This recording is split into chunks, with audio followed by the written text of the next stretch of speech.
ಆರ್ತಿ ಎಂಬುದಾಗಿ ಕರೀತಾರೆ. ಅಂದ್ರೆ ಏನು? ಆರ್ತಿ ಶರೀರಕ್ಕೆ ಪ್ರಾಣವನ್ನ ಧರಿಸುವ ಸಾಮರ್ಥ್ಯವೇ ಇಲ್ಲದಂತಹ ಒಂದು ದಶೆ ಆರ್ತ ಪ್ರಪನ್ನರು. ದೃಪ್ತ ಪ್ರಪನ್ನರು ಎಂದರೆ ಶರಣಾಗತಿಯನ್ನ ಮಾಡ್ತಾರೆ. ಆದರೆ ಪರಮಾತ್ಮ ಇವರನ್ನ ತಾನಾಗಿ ಬಂದು ಅಂಗೀಕಾರ ಮಾಡುವ ಪರ್ಯಂತ ಶರೀರದಲ್ಲಿ ಪ್ರಾಣವನ್ನ ಇಟ್ಕೊಂಡಿರ್ತಾರೆ. ಅಂದ್ರೆ ಏನು? ಅವರ ಶರೀರದಲ್ಲಿ ಪ್ರಾಣ ನಿಲ್ಲತ್ತೆ. ಆ ರೀತಿ ಇರುವವರನ್ನ ದೃಪ್ತ ಪ್ರಪನ್ನರು ಅಂತ ಕರೀತಾರೆ. ಆಳ್ವಾರುಗಳನ್ನ ಆರ್ತ ಪ್ರಪನ್ನರು ಅಂತಾರೆ. ಕಾರಣ, ಪರಮಾತ್ಮ ನೀನೀಗ ಬರದಿದ್ದರೆ ನನ್ನ ಪ್ರಾಣವೇ ನಿಲ್ಲಲ್ಲ ಅಂತ ಆಕ್ರಂದನ ಮಾಡ್ತಾರೆ ಆಳ್ವಾರುಗಳೆಲ್ಲರೂ ಕೂಡ. ಆ ರೀತಿ ಆಚಾರ್ಯರು ಆಕ್ರಂದನ ಮಾಡೋಲ್ಲ, ಶರಣಾಗತಿಯನ್ನ ಮಾಡ್ತಾರೆ.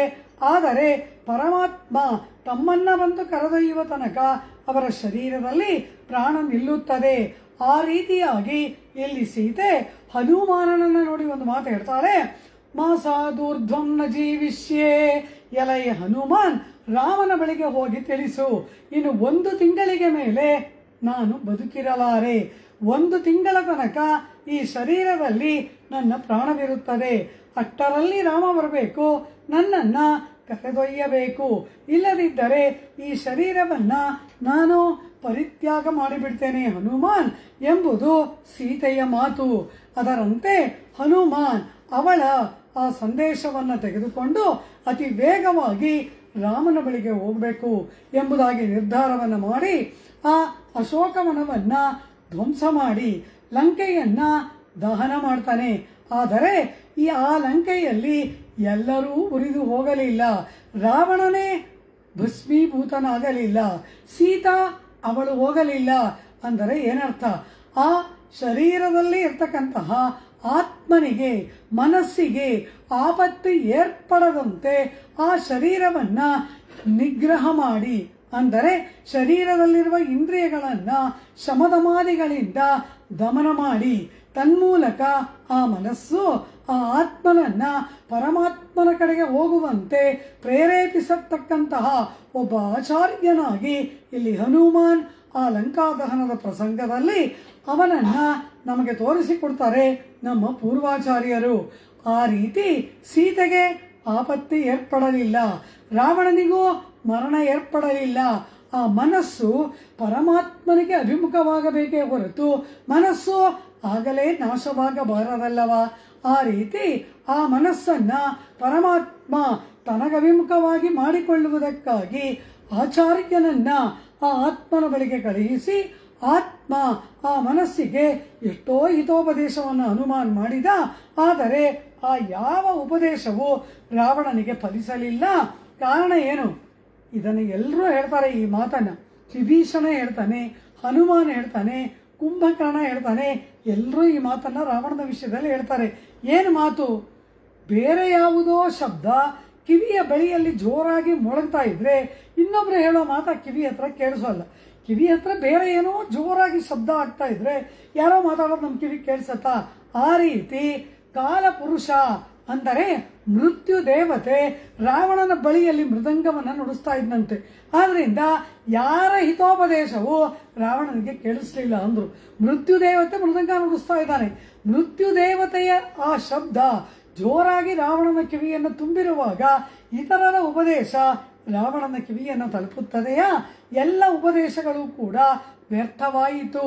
ಆ ರೀತಿ ಆ ಹೇಳುವಷ್ಟು ಉಪದೇಶವನ್ನ ರಾವಣನಿಗೆ ನುಡಿದು ಹನುಮಾನ್ ಹಿಂತಿರುಗಿ ಆ ಸೀತೆ ಏನಾದಳೋ ಎಂಬತಕ್ಕಂತಹ ಆತಂಕದಿಂದ ಅವಳ ಬಳಿಗೆ ಬಂದು ಅವಳ ಕ್ಷೇಮವನ್ನೆಲ್ಲ ವಿಚಾರಣೆ ಮಾಡಿ ಶತ್ರು ಸಂಹಾರಕನಾಗಿರ್ತಕ್ಕಂತಹ ಎಲೈ ಹನುಮಾನನೇ, ನೀನು ಹೋಗಿ ಬಾ, ನಿನ್ನ ಪ್ರಯಾಣ ಮಂಗಳಕರವಾಗಲಿ ಎಂಬುದಾಗಿ ಆ ಸೀತಾ ಹನುಮಾನನಿಗೆ ಮಂಗಳಾಶೀರ್ವಾದವನ್ನ ಮಾಡಿದಳಲ್ಲವಾ.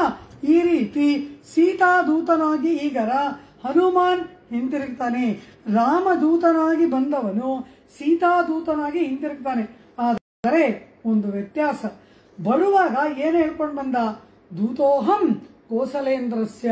ಕೋಸ ದಾಸ ಎಂಬುದಾಗಿ ಭಾವಿಸಲಿಲ್ಲ.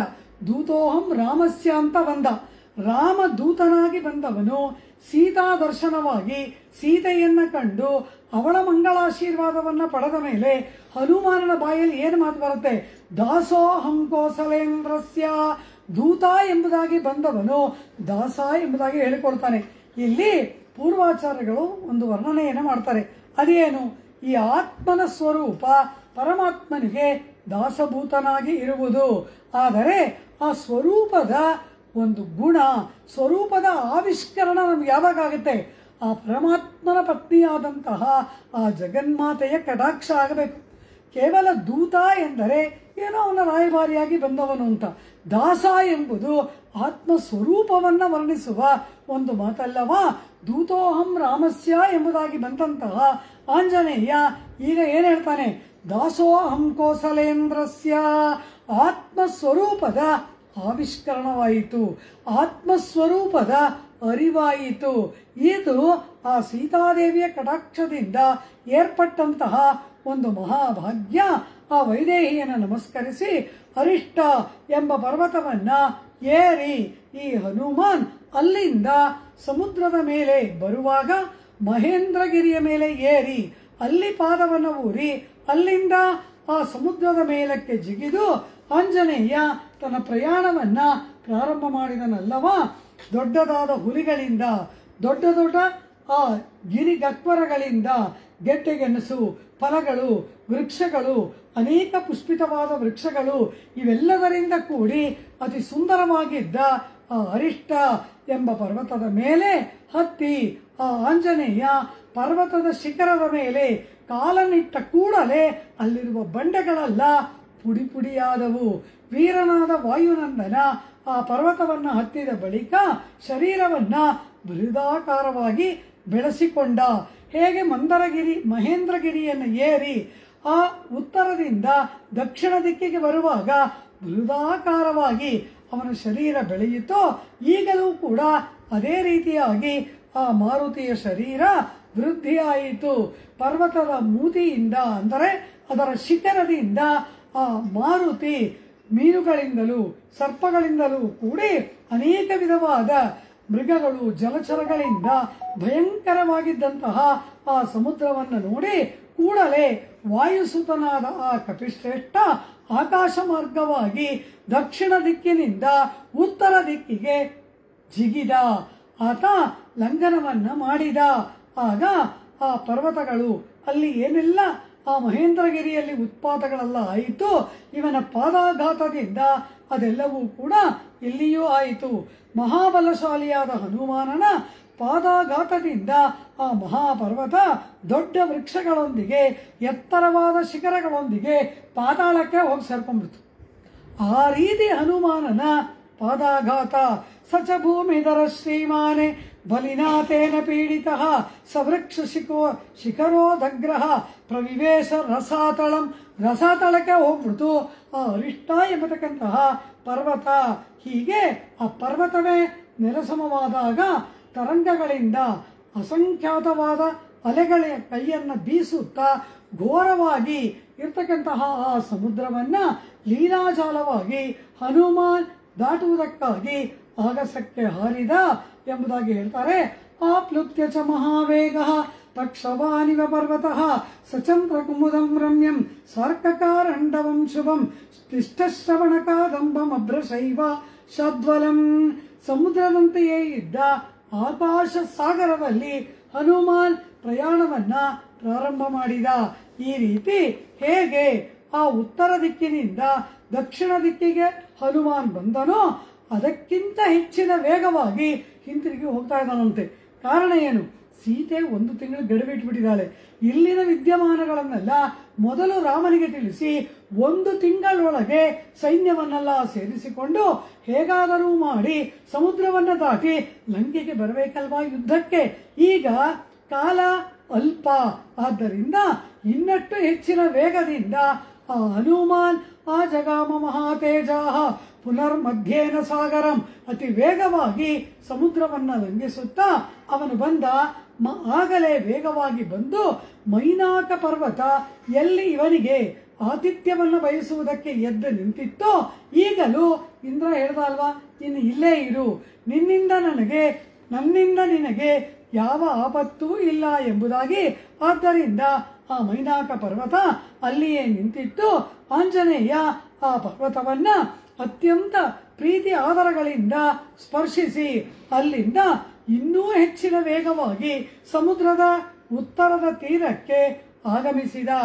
ಅಂಗದನೇ ಮೊದಲಾದ ಜಾಂಬವಾನೇ ಮೊದಲಾದ ಮಿತ್ರರನ್ನ ನೋಡುವುದರಲ್ಲಿ ಕಾತುರನಾಗಿದ್ದಂತಹ ಆ ಹನುಮಾನ್ ಸಿಂಹ ಗರ್ಜನೆಯನ್ನು ಮಾಡಿ ತನ್ನ ಬಾಲವನ್ನ ಮೇಲೆ ಎತ್ತಿ ಬೀಸಿ ಅವರಿರುವ ಸ್ಥಳಕ್ಕೆ ಅವನು ಆಗಮಿಸಿದ. ಸಪೂರಯಾಮಾಸ ಕಪಿರ್ದಿಶೋ ದಶ ಸಮಂತತಃ ನದನ್ನಾದೇನ ಮಹತ ಮೇಘಸ್ವನ ಮಹಾಸ್ವನಃ. ಸಿಂಹ ಗರ್ಜನೆಯನ್ನು ಮಾಡ್ತಾನೆ ಹನುಮಾನ್. ತಾನು ವಿಜಯಶಾಲಿಯಾಗಿ ಸೀತೆಯನ್ನ ಕಂಡು ಬಂದೆ ಎಂಬುದನ್ನ ಎಲ್ಲರಿಗೆ ಸೂಚಿಸುವ ರೀತಿಯಲ್ಲಿ ಅದ್ಭುತವಾಗಿ ಮೇಘ ಸದೃಶವಾದ ಗರ್ಜನೆಯನ್ನು ಮಾಡುತ್ತಾ ಹನುಮಾನ್ ಅಲ್ಲಿಗೆ ಬಂದ. ಸತಂ ದೇಶಮನುಪ್ರಾಪ್ತ ಸುಹೃದ್ದರ್ಶನ ಲಾಲಸಃ ನನಾದ ಹರಿಶಾರ್ದೂಲೋ ಲಾಂಗೂಲಂ ಚಪ್ಯ ಕಂಪಯತೆ ಎಂಬ ರೀತಿಯಲ್ಲಿ ಆ ಹನುಮಾನ್ ದೊಡ್ಡದಾಗಿ ಆ ಗರ್ಜನೆಯನ್ನು ಮಾಡಿ ಸೂರ್ಯಮಂಡಲ ಸಹಿತ ಆಕಾಶವೇ ಸೀಳಿ ಹೋಗುತ್ತದೆಯೋ ಎಂಬ ರೀತಿಯಲ್ಲಿ ಅತ್ಯಂತ ಜೋರಾಗಿ ಗರ್ಜನೆಯನ್ನು ಮಾಡಿ ಆ ಸಮುದ್ರದ ಉತ್ತರದ ತೀರದಲ್ಲಿ ಅತ್ಯಂತ ವ್ಯಾಕುಲಗೊಂಡು ಚಿಂತಾಕುಲಿತರಾಗಿ ಏನಾಯಿತೋ ಎಂಬುದಾಗಿ ಚಿಂತನೆ ಮಾಡುತ್ತಿರ್ತಕ್ಕಂತಹ ಆ ವಾನರ ವೀರರ ನಡುವಿನಲ್ಲಿ ದೀನವಾದ ಮನಸ್ಸಿನಿಂದ ಕೂಡಿದ ಅವರೆಲ್ಲರಿಗೂ ಉತ್ಸಾಹ ಏರ್ಪಡುವಂತೆ ಈ ವಾನರೋತ್ತಮ ಗರ್ಜನೆಯನ್ನು ಮಾಡಿದ. ಈ ಹನುಮಾನನ ಗರ್ಜನೆಯನ್ನು ಕೇಳಿ ಅಲ್ಲಿ ವ್ಯಾಕುಲಿತರಾಗಿದ್ದ ಎಲ್ಲ ವಾನರ ವೀರರಿಗೆ ಅಪಾರವಾದ ಉತ್ಸಾಹ ಏರ್ಪಟ್ಟಿತು.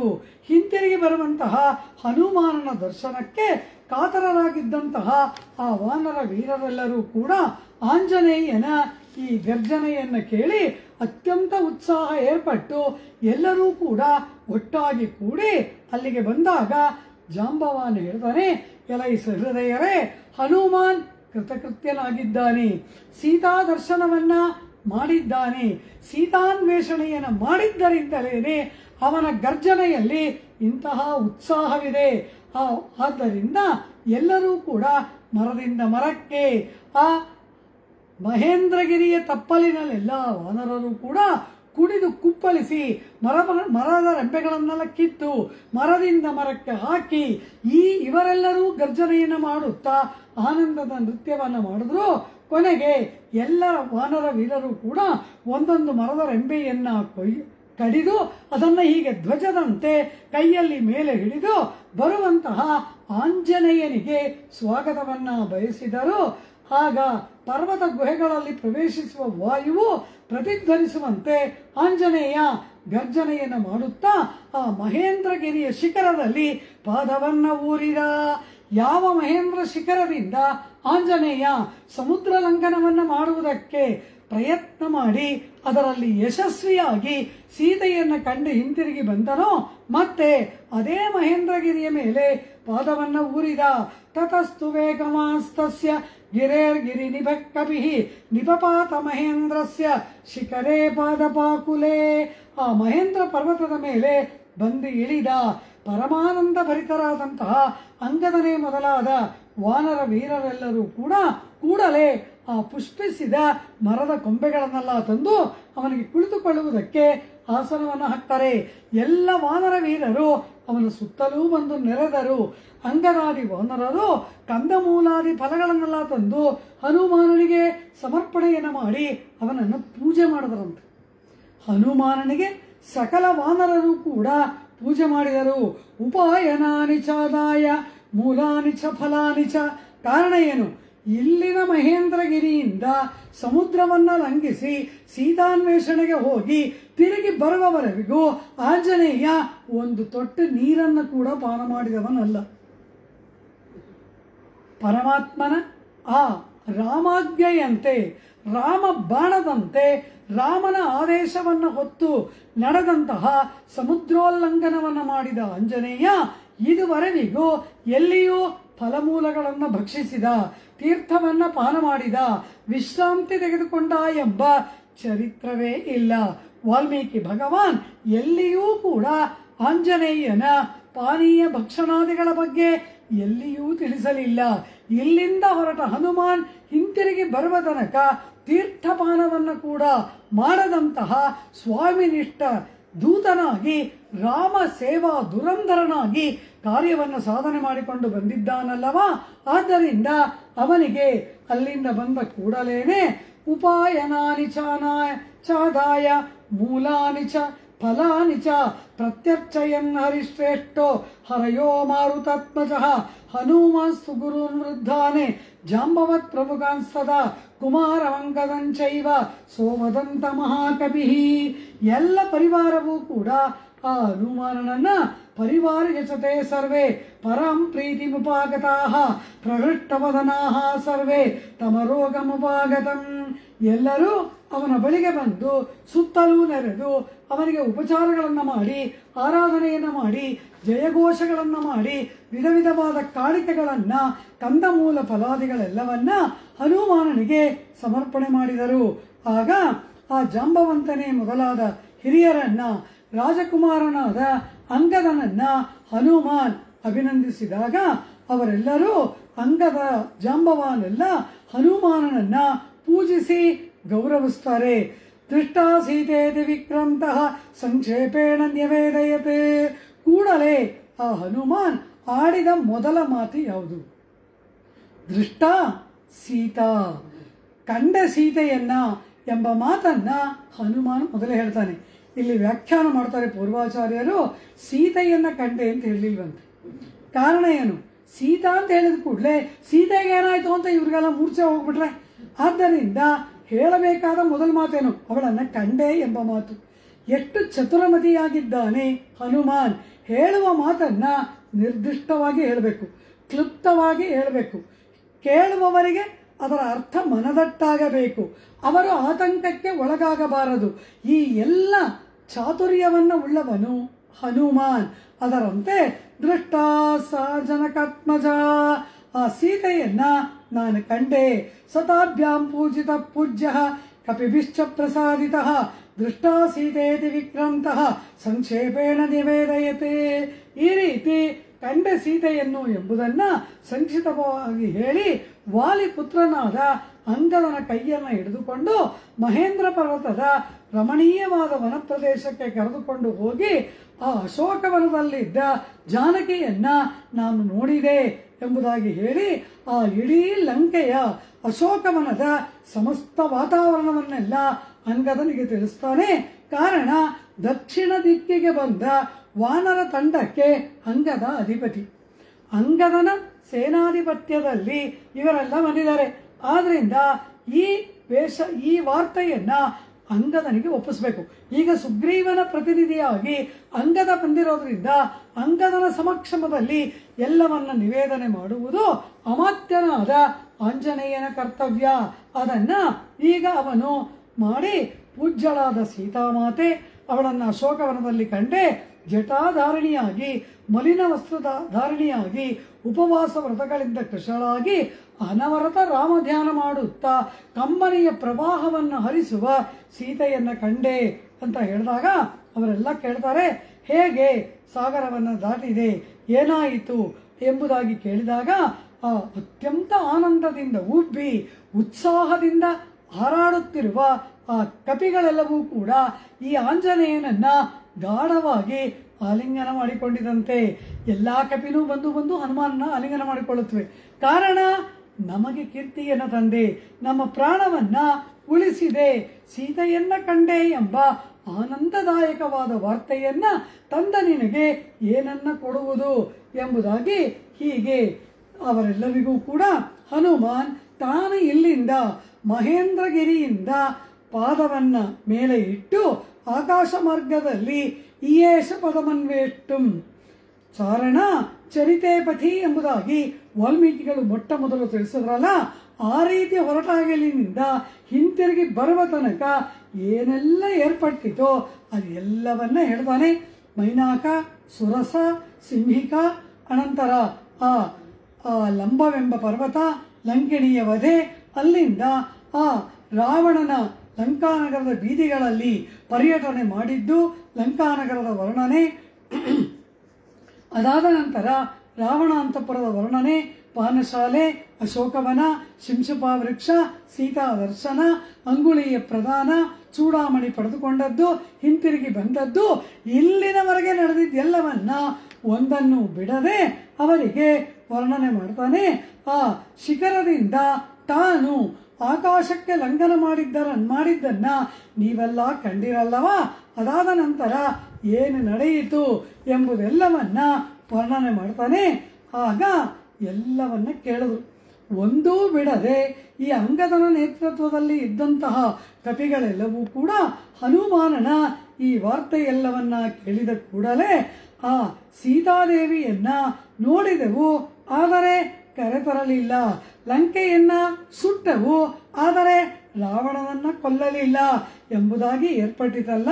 ಆದ್ದರಿಂದ 3 ಲೋಕದಲ್ಲಿ ದೇವದಾನವರಲ್ಲಿ ಕೂಡ ಈ ಹನುಮಾನನಿಗೆ ಸಮಾನರಾದವರು ಬೇರೆ ಯಾರೂ ಇಲ್ಲ ಅಂತ ಅಂಗದ ಹನುಮಾನನನ್ನ ಪ್ರಶಂಸೆ ಮಾಡ್ತಾನೆ. ಜಾಂಬವನು ಕೂಡ ಹನುಮಾನನನ್ನ ವಿಶೇಷವಾಗಿ ಕೊಂಡಾಡ್ತಾನೆ. ಆಗ ಈ ಅಂಗದ ಒಂದು ಮಾತು ಹೇಳ್ತಾನೆ. ಏನು ಮಾತು ಹೇಳ್ತಾನೆ? ಎಲೈ ಜಾಂಬವಾನನೇ, ಈಗ ನಮ್ಮೊಡನೆ ಬಂದಿರುವವರಲ್ಲಿ ನೀನು ಹಿರಿಯನಾದವನು. ಆದ್ದರಿಂದ ಈಗ ನಾವೇನು ಮಾಡೋಣ? ಈ ದಕ್ಷಿಣ ದಿಕ್ಕಿನಲ್ಲಿ ಬಂದಿದ್ದೀವಲ್ಲ ಒಂದು ಕಪಿ ಸಮೂಹ, ನಾವೇ ಲಂಕೆಗೆ ಹೋಗ್ಬಿಡೋಣ. ನಾವುಗಳೆಲ್ಲ ಸೇರಿ ಆ ರಾವಣನನ್ನ ಸಂಹಾರ ಮಾಡಿ ಸೀತಾದೇವಿಯನ್ನ ಕರೆದುಕೊಂಡೇ ರಾಮನ ಬಳಿಗೆ ಹೋಗೋಣ. ಹನುಮಾನ್ ಅಲ್ಲಿ ಅರ್ಧ ರಾಕ್ಷಸರನ್ನು ಕೊಂದು ಹಾಕಿದ್ದಾನೆ. ಈಗ ಏನೋ ಅಲ್ಪ ಉಳಿದಿದೆ, ಆ ಅಲ್ಪವನ್ನ ಕೊಲ್ಲುವುದಕ್ಕೆ ನಮ್ಮ ಬಲ ಸಾಕು. ಆದ್ದರಿಂದ ಶ್ರೀರಾಮ ಲಕ್ಷ್ಮಣರ ಮಧ್ಯದಲ್ಲಿ ಆ ರಾವಣನನ್ನ ವಧೆ ಮಾಡಿ ಕರೆದುಕೊಂಡು ಹೋಗಿ ಸಮರ್ಪಣೆ ಮಾಡಿಬಿಡೋಣ. ಇದಕ್ಕೆ ವಾನರ ಪ್ರಮುಖರಿಗೆ ಯಾಕೆ ಕಷ್ಟ ಕೊಡಬೇಕು? ರಾಮ ಲಕ್ಷ್ಮಣರಿಗೆ ಯಾಕೆ ಕಷ್ಟ ಕೊಡಬೇಕು? ನಾವೇ ಆ ರಾಮ ಸೀತಾ ಲಕ್ಷ್ಮಣ ಹನುಮಾನ್ ಎಲ್ಲರೂ ಕೂಡ ಒಟ್ಟಾಗಿ ಕೂಡಿರುವುದನ್ನ ನಾವೇ ಸಾಧನೆ ಮಾಡಿಬಿಡೋಣ. ರಾಮ ಲಕ್ಷ್ಮಣರು ಬರೋದೇ ಬೇಡ ಎಂಬುದಾಗಿ ಅಂಗದ ನುಡಿದಾಗ ಜಾಂಬವಾನ್ ಹಿರಿಯನಾದವನು ಆ ಅಂಗದನನ್ನು ನೋಡಿ ಪ್ರೀತಿಯಿಂದ ಹೇಳ್ತಾನೆ, ಎಲೈ ಪ್ರಜ್ಞಾಶಾಲಿಯಾದ ಪರಾಕ್ರಮಶಾಲಿಯಾದ ಅಂಗದನೇ, ನೀನು ಹೇಳುವ ಮಾತು ಸಮೀಚೀನವಲ್ಲ. ಕಾರಣ ಏನು ಅಂದರೆ, ಸೀತೆಯನ್ನ ದಕ್ಷಿಣ ದಿಕ್ಕಿನಲ್ಲಿ ಅನ್ವೇಷಣೆ ಮಾಡುವುದಕ್ಕೆ ಮಾತ್ರ ರಾಮ ಆಜ್ಞೆ ಕೊಟ್ಟಿದ್ದಾನೆ. ರಾವಣನನ್ನ ವಧೆ ಮಾಡುವುದಕ್ಕೋ ಸೀತೆಯನ್ನ ಕರೆತರುವುದಕ್ಕೋ ರಾಮ ಆಜ್ಞೆ ಇಲ್ಲ. ಪ್ರಭು ಆಜ್ಞೆ ಮಾಡದೇ ಇರುವುದನ್ನ ನಾವು ನಡೆಸುವುದು ಅನುಚಿತವಾಗುತ್ತದೆ. ಅದಕ್ಕೆ ಮೇಲೆ ರಾಮ ವಾನರ ವೀರರ ಮಧ್ಯದಲ್ಲಿ ನಾನು ರಾವಣ ವಧೆ ಮಾಡ್ತೇನೆ ಅಂತ ಪ್ರತಿಜ್ಞೆ ಮಾಡಿದ್ದಾನೆ. ಆದ್ರಿಂದ ರಾಮನ ಕಾರ್ಯವನ್ನ ನಾವು ಮಾಡುವುದು ಉಚಿತವಲ್ಲ ಎಂಬುದಾಗಿ ಶತ್ರುವನ್ನ ಜಯಿಸಿ ಆ ಪ್ರಭುವಾದ ರಾಮ ರಾವಣರನ್ನ ಜಯಿಸಿ ಸಮಗ್ರ ರಾಕ್ಷಸರನ್ನ ನಿರ್ನಾಮ ಮಾಡಿ ಸೀತೆಯನ್ನ ಕರೆದುಕೊಂಡು ಬರ್ತೇನೆ ಅಂತ ಪ್ರತಿಜ್ಞೆ ಮಾಡಿದ್ದಾನೆ. ಆದ್ರಿಂದ ನಾವಲ್ಲ, ಶ್ರೀರಾಮ ಲಕ್ಷ್ಮಣರು ಮಹಾ ಪ್ರಜ್ಞಾಶಾಲಿಯಾದ ಸುಗ್ರೀವ ಅವನಿರುವಲ್ಲಿಗೆ ಹೋಗೋಣ, ನಡೆದದ್ದೆಲ್ಲವನ್ನ ಅಲ್ಲಿ ವಿಜ್ಞಾಪನೆ ಮಾಡೋಣ, ಅವರ ಕಾರ್ಯವನ್ನ ನಾವು ಮಾಡುವುದು ಉಚಿತವಲ್ಲ ಅಂತಾನೆ. ಇದೇ ಮಾತನ್ನ ಸೀತೆ ಹನುಮಾನಿಗೆ ಹೇಳ್ತಾಳೆ. ನನ್ನ ಬೆನ್ನ ಮೇಲೆ ಏರಿಕೋ, ನಿನ್ನನ್ನ ಆಚೆಯ ದಡದಲ್ಲಿ ಇರುವ ರಾಮನ ಬಳಿಗೆ ಸೇರಿಸ್ತೇನೆ ಅಂತ ಆ ಹನುಮಾನ ಹೇಳಿದಾಗ ಸೀತೆ ಒಂದು ಮಾತು ಹೇಳ್ತಾಳೆ, ಎಲೈ ಶಾಖಾಮೃಗವೇ ಅಂತಾಳೆ. ಕೊಂಬೆಯ ಮೇಲೆ ಕುಳಿತುಕೊಳ್ಳುವ ಕಪಿಯಲ್ಲವಾ ನೀನು? ಎಷ್ಟೇ ವಿದ್ಯಾವಂತನಾದರೂ ಈ ಚಿಂತೆ ನಿನಗೆ ಬರಲಿಲ್ಲವಲ್ಲ ಎಂಬ ಇಂಗಿತ ಬರುವ ಒಂದು ಮಾತನಾಡ್ತಾಳೆ. ಏನು ಹೇಳ್ತಾಳೆ? ರಾವಣನಂತೆ ನೀನು ಮಾತಾಡ್ತೀಯಾ? ಪರಪುರುಷ ರಾವಣ ನಾನು ಅಸಹಾಯಕಳಾಗಿದ್ದಾಗ ನನ್ನನ್ನು ಸ್ಪರ್ಶ ಮಾಡಿಬಿಟ್ಟ. ಈಗ ಬುದ್ಧಿಪೂರ್ವಕವಾಗಿ ನಾನು ನಿನ್ನನ್ನು ಸ್ಪರ್ಶ ಮಾಡಲ್ಲ. ಆ ಮಾತಿನ ಅರ್ಥವೇನು ಅಂದರೆ, ನೀನು ರಾವಣ ಒಂದೇನೋ ಥರ ಮಾತಾಡ್ತಾಳೆ. ಅದೇ ಹಾಗೆ ರಾಮನಿಂದ ಸೀತೆಯನ್ನ ಬೇರ್ಪಡಿಸಿದವನು ರಾವಣ, ರಾಮನೊಡನೆ ಕೂಡಿಸುತ್ತೇನೆ ಎನ್ನುವವನು ಹನುಮಾನ್. ಇವರಿಬ್ರು ಒಂದೇನಾ? ಅಲ್ಲಿ ಒಂದು ರಹಸ್ಯಾರ್ಥವನ್ನ ನಮ್ಮ ಪೂರ್ವಾಚಾರ್ಯಗಳು ಹೇಳ್ತಾರೆ. ಏನು ರಹಸ್ಯಾರ್ಥ? ಪರಮಾತ್ಮನಾದವನಿಗೆ ಕೆಲವು ಅಸಾಧಾರಣ ಲಕ್ಷಣಗಳುಂಟು. ಅಸಾಧಾರಣ ಅಂದ್ರೆ ಏನು? ಅದು ಪರಮಾತ್ಮನಲ್ಲೇ ಇರೋದು, ಇನ್ನು ಯಾರಲ್ಲೂ ಇಲ್ಲ. ಅದು ಪರಮಾತ್ಮನಿಗೆ ಮೀಸಲಾದದ್ದು. ಇವನೇ ಪರಮಾತ್ಮ ಎಂಬುದಾಗಿ ತೋರಿಸಿಕೊಡುವ ಲಕ್ಷಣಗಳು, ಅನ್ಕಾಮನ್ ಫೀಚರ್ಸ್, ಅದು ಎಲ್ಲರಲ್ಲಿ ಇಲ್ಲ, ಅದು ಪರಮಾತ್ಮನಲ್ಲೇ ಇರುವುದು. ಶ್ರೀಯಪ್ಪತಿತ್ವ, ಶ್ರೀ ಮಹಾಲಕ್ಷ್ಮಿಯನ್ನ ವಕ್ಷಸ್ಥಳದಲ್ಲಿ ಉಳ್ಳವನಾಗಿರುವುದು ಪರಮಾತ್ಮನಿಗೆ ಮೀಸಲಾದದ್ದು. ಸಮಸ್ತ ಜಗತ್ತಿನ ಸೃಷ್ಟಿಸ್ಥಿತಿ ಲಯಕಾರಕ ಪರಮಾತ್ಮನೇ, ಅದು ಎಲ್ರಿಗೂ ಇಲ್ಲ. ಆ ರೀತಿ ಪರಮಾತ್ಮನಿಗೆ ಮೀಸಲಾದ ಕೆಲವು ಲಕ್ಷಣಗಳು ಉಂಟು. ಅದರಲ್ಲಿ ಅತಿ ದೊಡ್ಡ ಲಕ್ಷಣ ಯಾವುದು? ಸಮಸ್ತ ಲೋಕದ ರಕ್ಷಣೆ. ಸಮಸ್ತ ಜೀವಾತ್ಮಗಳಿಗೆ ರಕ್ಷಕನಾರು? ಪರಮಾತ್ಮ. ಆತ್ಮದಾಸ್ಯಂ ಹರೇ ಸ್ವಾಮ್ಯಂ ಇತಿ ಸದಾ ಸ್ಮರ. ಅಹಿರ್ಬುದ್ಧ ಸಂಹಿತೆಯಲ್ಲಿ ಪಾರ್ವತೀಪತಿಯಾದ ಪರಮೇಶ್ವರ ಹೇಳುವ ಮಾತು, ಈ ಆತ್ಮ ಯಾವ ಕಾಲಕ್ಕೂ ದಾಸಭೂತನಾದವನು, ಯಾವ ಕಾಲಕ್ಕೂ ಕೂಡ ಸಕಲಾತ್ಮಗಳಿಗೂ ಕೂಡ ಸ್ವಾಮಿಯಾದವನು ಪರಮಾತ್ಮನೊಬ್ಬನೇ. ಸ್ವಾಮಿತ್ವಂ ಬ್ರಹ್ಮಣಿ ಸ್ಥಿತಂ. ಪರಮಾತ್ಮನಾದ ಪರಬ್ರಹ್ಮನಲ್ಲಿ ಸ್ವಾಮಿತ್ವ ಅನವರತ ಇರುವುದು. ಈ ಆತ್ಮ ಅನವರತ ದಾಸಭೂತ. ಹೀಗಿರುವಾಗ ಆತ್ಮನಿಗೆ ರಕ್ಷಕನಾರು? ಪರಮಾತ್ಮ. ವೇದ ಹೇಳುತ್ತೆ ಪರಮಾತ್ಮನನ್ನ ಅಕಾರೋ ವೈ ವಿಷ್ಣು. ಆ ಎಂದರೇನೆ ವಿಷ್ಣು. ಆ ಎಲ್ಲಿಂದ? ಅದು ಧಾತು ಏನು? ಆ ಎಂದರೆ ವಿಷ್ಣುವನ್ನ ಅರ್ಥ ಬರಬೇಕಾದ್ರೆ ಆ ಅಕಾರಕ್ಕೆ ಒಂದು ರೂಟ್ ಇರಬೇಕಲ್ಲ, ಅರ್ಥ ಏನು ಅಂದ್ರು ಅವರಕ್ಷಣೆ ಎಂಬುದಾಗಿ ಪಾಣಿನಿ ತೋರಿಸ್ತಾರೆ ವ್ಯಾಕರಣಶಾಸ್ತ್ರದಲ್ಲಿ.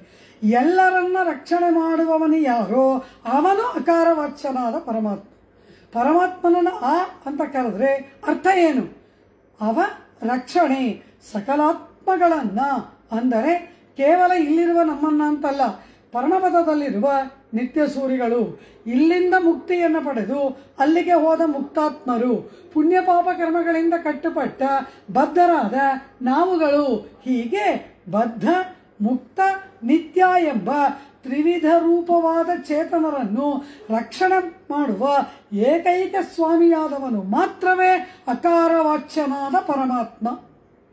ಇದನ್ನು ವೇದ ಹೇಳುತ್ತೆ. ಆದ್ದರಿಂದ ರಕ್ಷಕತ್ವ ಎಂಬುದು ಯಾರಿಗೆ? ಪರಮಾತ್ಮನನ್ನ ಬಿಟ್ಟು ಯಾರಿಗೆ ಯಾರೂ ಕೂಡ ರಕ್ಷಕರಲ್ಲ. ಪ್ರಪನ್ನ ಪರಿತ್ರಾಣ ಎಂಬುದಾಗಿ ಸ್ವಾಮಿ ಪಿಳಲೋಕಾಚಾರ್ಯರು ಒಂದು ರಹಸ್ಯ ಗ್ರಂಥವನ್ನು ರಚನೆ ಮಾಡಿದ್ದಾರೆ. ಅದರಲ್ಲಿ ಹೇಳ್ತಾರೆ, ತಂದೆ ತಾಯಿಗಳ ರಕ್ಷಕರಲ್ಲ, ಪತಿ ರಕ್ಷಕನಲ್ಲ, ಅವನು ರಕ್ಷಕನಲ್ಲ, ಸೋದರ ರಕ್ಷಕನಲ್ಲ, ಇದೆಲ್ಲ ಹೇಳ್ತಾರೆ. ತಂದೆ ರಕ್ಷಕನ ಪ್ರಹ್ಲಾದನ ವಿಷಯದಲ್ಲಿ ಗೊತ್ತಾಯ್ತು ತಂದೆ ರಕ್ಷಕನಲ್ಲ ಅಂತ. ತಾಯಿ ರಕ್ಷಕಳ ಕೈಕೇಯಿ ವಿಷಯದಲ್ಲಿ ಗೊತ್ತಾಯ್ತು ಅವಳು ರಕ್ಷಕಳಲ್ಲ ಅಂತ. ಪತಿ ರಕ್ಷಕರ ದ್ರೌಪದಿ ವಿಷಯದಲ್ಲಿ ಗೊತ್ತಾಯ್ತು ಪತಿಗಳು ಕಾಪಾಡಲ್ಲ ಅಂತ. ಹೀಗೆಲ್ಲ ದೃಷ್ಟಾಂತ ಕೊಡ್ತಾರೆ. ಕೊಟ್ಟು ಕೊನೆಗೆ ರಕ್ಷಕನಾರು ಅಂದ್ರೆ ಪರಮಾತ್ಮನೊಬ್ಬನೇ ರಕ್ಷಕ. ಪ್ರಪನ್ನನನ್ನ ಪರಿತ್ರಾಣ ಮಾಡಬಲ್ಲವನು ಅವನೊಬ್ಬನೇ ಪರಮಾತ್ಮ ಅಂತ ನಿರ್ಣಯ ಸಿದ್ಧಾಂತವನ್ನ ಮಾಡ್ತಾರೆ. ಅಂತಹ ಸರ್ವರಕ್ಷಕನಾಗಿ ಇರುವವನು ಪರಮಾತ್ಮ. ಅದು ಪರಮಾತ್ಮನಿಗೇ ಮೀಸಲಾದ ಒಂದು ಗುಣ ರಕ್ಷಕತ್ವ ಎಂಬತಕ್ಕಂಥದ್ದು. ಹಾಗೆ ಪರಮಾತ್ಮನಿಗೇ ಮೀಸಲಾದದ್ದು ಯಾವುದು? ಶ್ರೀ ಮಹಾಲಕ್ಷ್ಮಿ. ಅದು ಅವನಿಗೇ ಮೀಸಲಾದವಳು. ಮಹಾಲಕ್ಷ್ಮಿ ನಾರಿಗೂ ಪತ್ನಿಯಲ್ಲ. ವೇದ ಪುರುಷ ಸೂಕ್ತವನ್ನ ಹೇಳುತ್ತೆ. ಸಹಸ್ರ ಶೀರ್ಷ ಪುರುಷ ಸಹಸ್ರಾಕ್ಷ ಸಹಸ್ರಪಾತ್ ಎಂಬುದಾಗಿ ಪುರುಷ ಪುರುಷ ಪುರುಷ ಅಂತ ಆ ಪುರುಷನನ್ನು ಹೇಳಿ ಅವನನ್ನ ಪ್ರಕೃತಿಯನ್ನೇ ಅವನ ಆರಾಧನಾ ಸಾಮಗ್ರಿಗಳನ್ನಾಗಿ ಇಟ್ಟು ಆರಾಧನೆ ಮಾಡುವ ಒಂದು ಮಹಾ ಆರಾಧನೆಯನ್ನ ಆ ಮಹಾಪುರುಷನಿಗೆ ವೇದ ಪುರುಷ ಸಮರ್ಪಣೆ ಮಾಡ್ತಾನೆ. ಆದರೆ ಆ ಪುರುಷನಾರು? 1000 ತಲೆ ಇದೆ, 1000 ಕಣ್ಣಿದೆ, 1000 ಕೈ ಇದೆ, 1000 ಕಾಲಿದೆ. 1000 ತಲೆ ಇದೆ, 2000 ಕಣ್ಣಿರ್ಬೇಕಲ್ವಾ?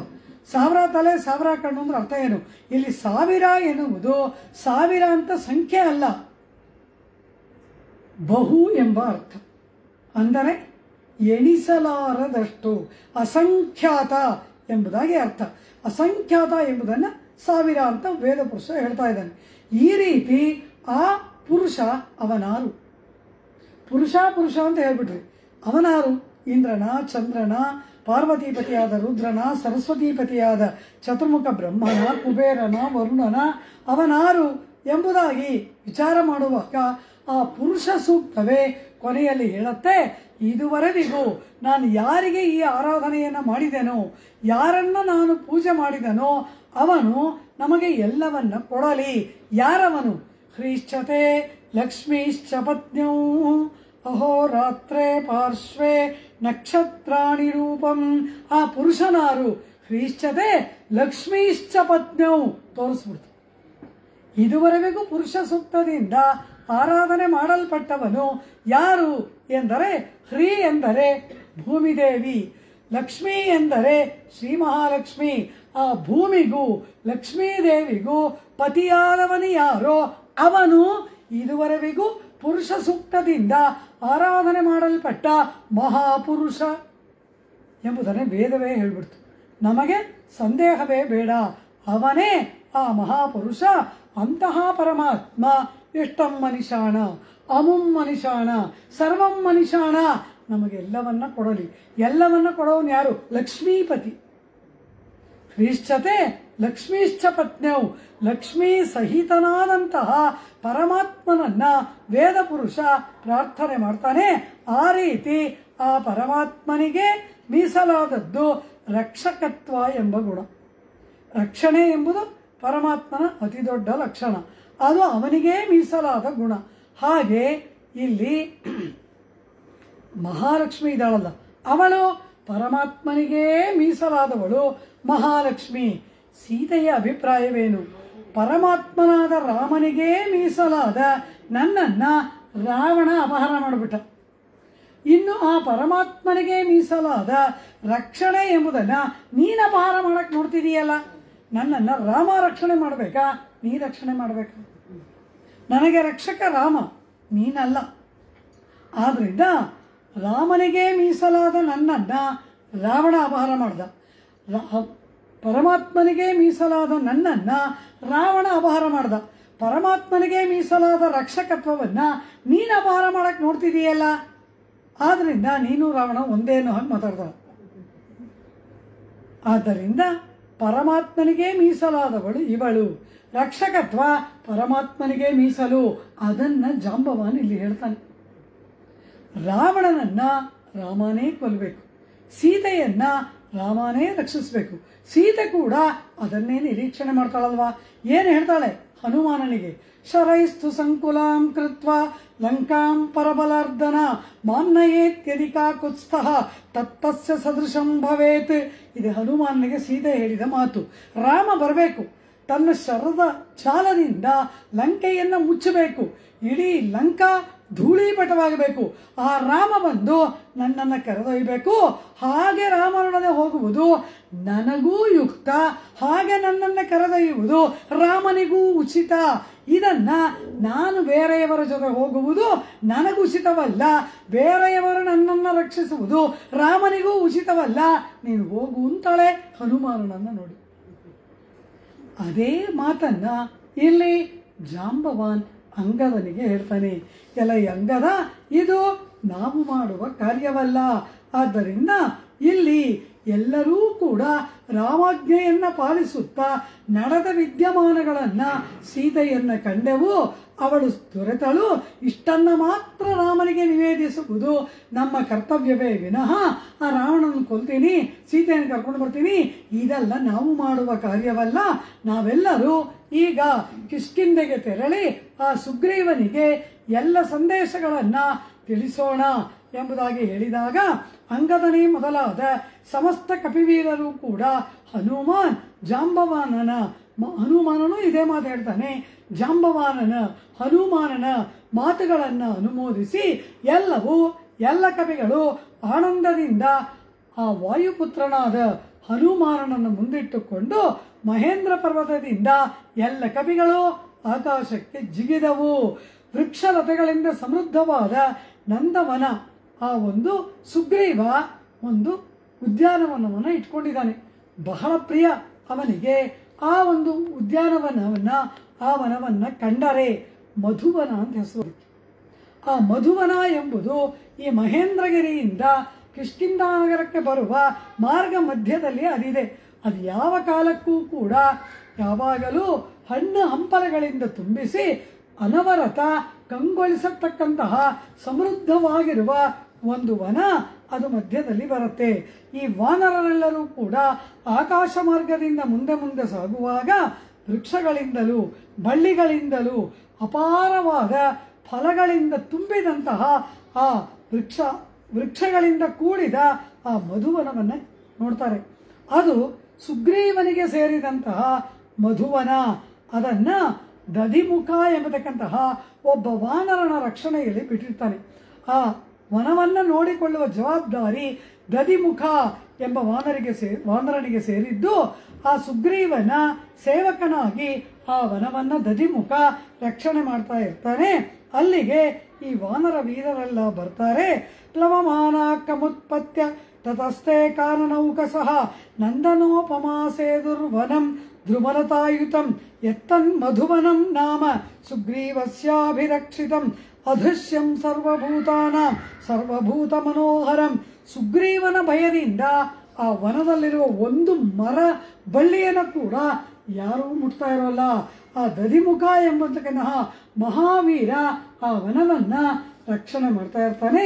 ಹೀಗೆ ಆ ಮಧುವನವನ್ನು ನೋಡಿ ಅಲ್ಲಿರುವ ಹಣ್ಣು ಹಂಪಲು ಆ ಜೇನು ಅದೆಲ್ಲವನ್ನ ನೋಡಿಬಿಟ್ಟು ಈ ಸಮಸ್ತ ವಾನರ ವೀರರಿಗೆ ಉತ್ಸಾಹ ಸಂತೋಷ ಅತಿಯಾಗಿಬಿಟ್ಟಿದೆ.